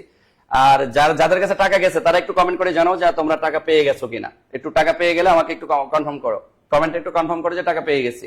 জাস্ট কমেন্ট করলে হবে টাকা পেয়ে গেছি। এমএসটি ববি কমেন্ট করতে হবে। তারপরে হচ্ছে আমাদের কি সারাবান তহুরা উর্মি কমেন্ট করতে হবে। আর এই যে এস শিমুকে পাইলাম না। আর মোহাম্মদ লিটন লিটু আমরা হচ্ছে স্যারের 500 টাকা সমমূল্যের বই পেয়ে গেছি, উল্টারও বেশি পেয়ে গেছি আমরা। আর আফসানা জয়ী আপডেট যে সাম্প্রতিক বই সেটা পেয়ে গেছি। নাম নাম্বার ঠিকানা দিলেই হয়ে যাবে। ওকে দেখো টাকা পাওয়ার পর এখন আর কমেন্ট করে না, কত বড় খারাপ। হ্যাঁ টাকা পাঠাই দিলাম, টাকা পাওয়ার পর এখন আর কমেন্ট করে না। এই যে পাইস যাক না, কমেন্ট করতে হবে তো। কেন সে টাকা পাইছে কমেন্ট করবে না? কমেন্ট করতে হবে তো। মাশাআল্লাহ এই যে পাইছে। ওকে ঠিক আছে, এই দুটো কমেন্টের আশায় ছিলাম। তাহলে আমরা টাকা পেয়ে গেছি, বইও পাচ্ছি। জাস্ট আমরা কি করব, যারা বই পাই তারা নাম নাম্বার ঠিকানা দিয়ে দিব 01-এ যে আমি ক্লাসে সর্বোচ্চ শেয়ারকারী মেনশনকারীর মধ্যে ছিলাম, আমাকে বইটা দিয়ে দেন এই ঠিকানায়, তাইলেই দিয়ে দিবে। ওকে সো ঠিক আছে সবাই। আর তার আগে বলতেছি যদি আমার এই লাইভটা কেউ পরবর্তীতে দেখেন, আপনারা যদি ভর্তির জন্য কোনো ইনফরমেশনের জন্য কোনো নাম্বার চান তাহলে সেক্ষেত্রে আমি বলবো 01901519501 0203040506 এই নাম্বারগুলোতে যোগাযোগ করবেন। এই নাম্বারগুলোতে সরাসরি যোগাযোগ করলে আপনারা সামর্থ্য অনুযায়ী বা সর্বোচ্চ সারে ভর্তি হওয়ার যে সুযোগ সেটা কিন্তু আমরা আপনাদেরকে দিয়ে দিব। ঠিক আছে সবাই ভালো থাকবো, সুস্থ থাকবো, সবার সুস্থতা কামনা করে শেষ করতেছি।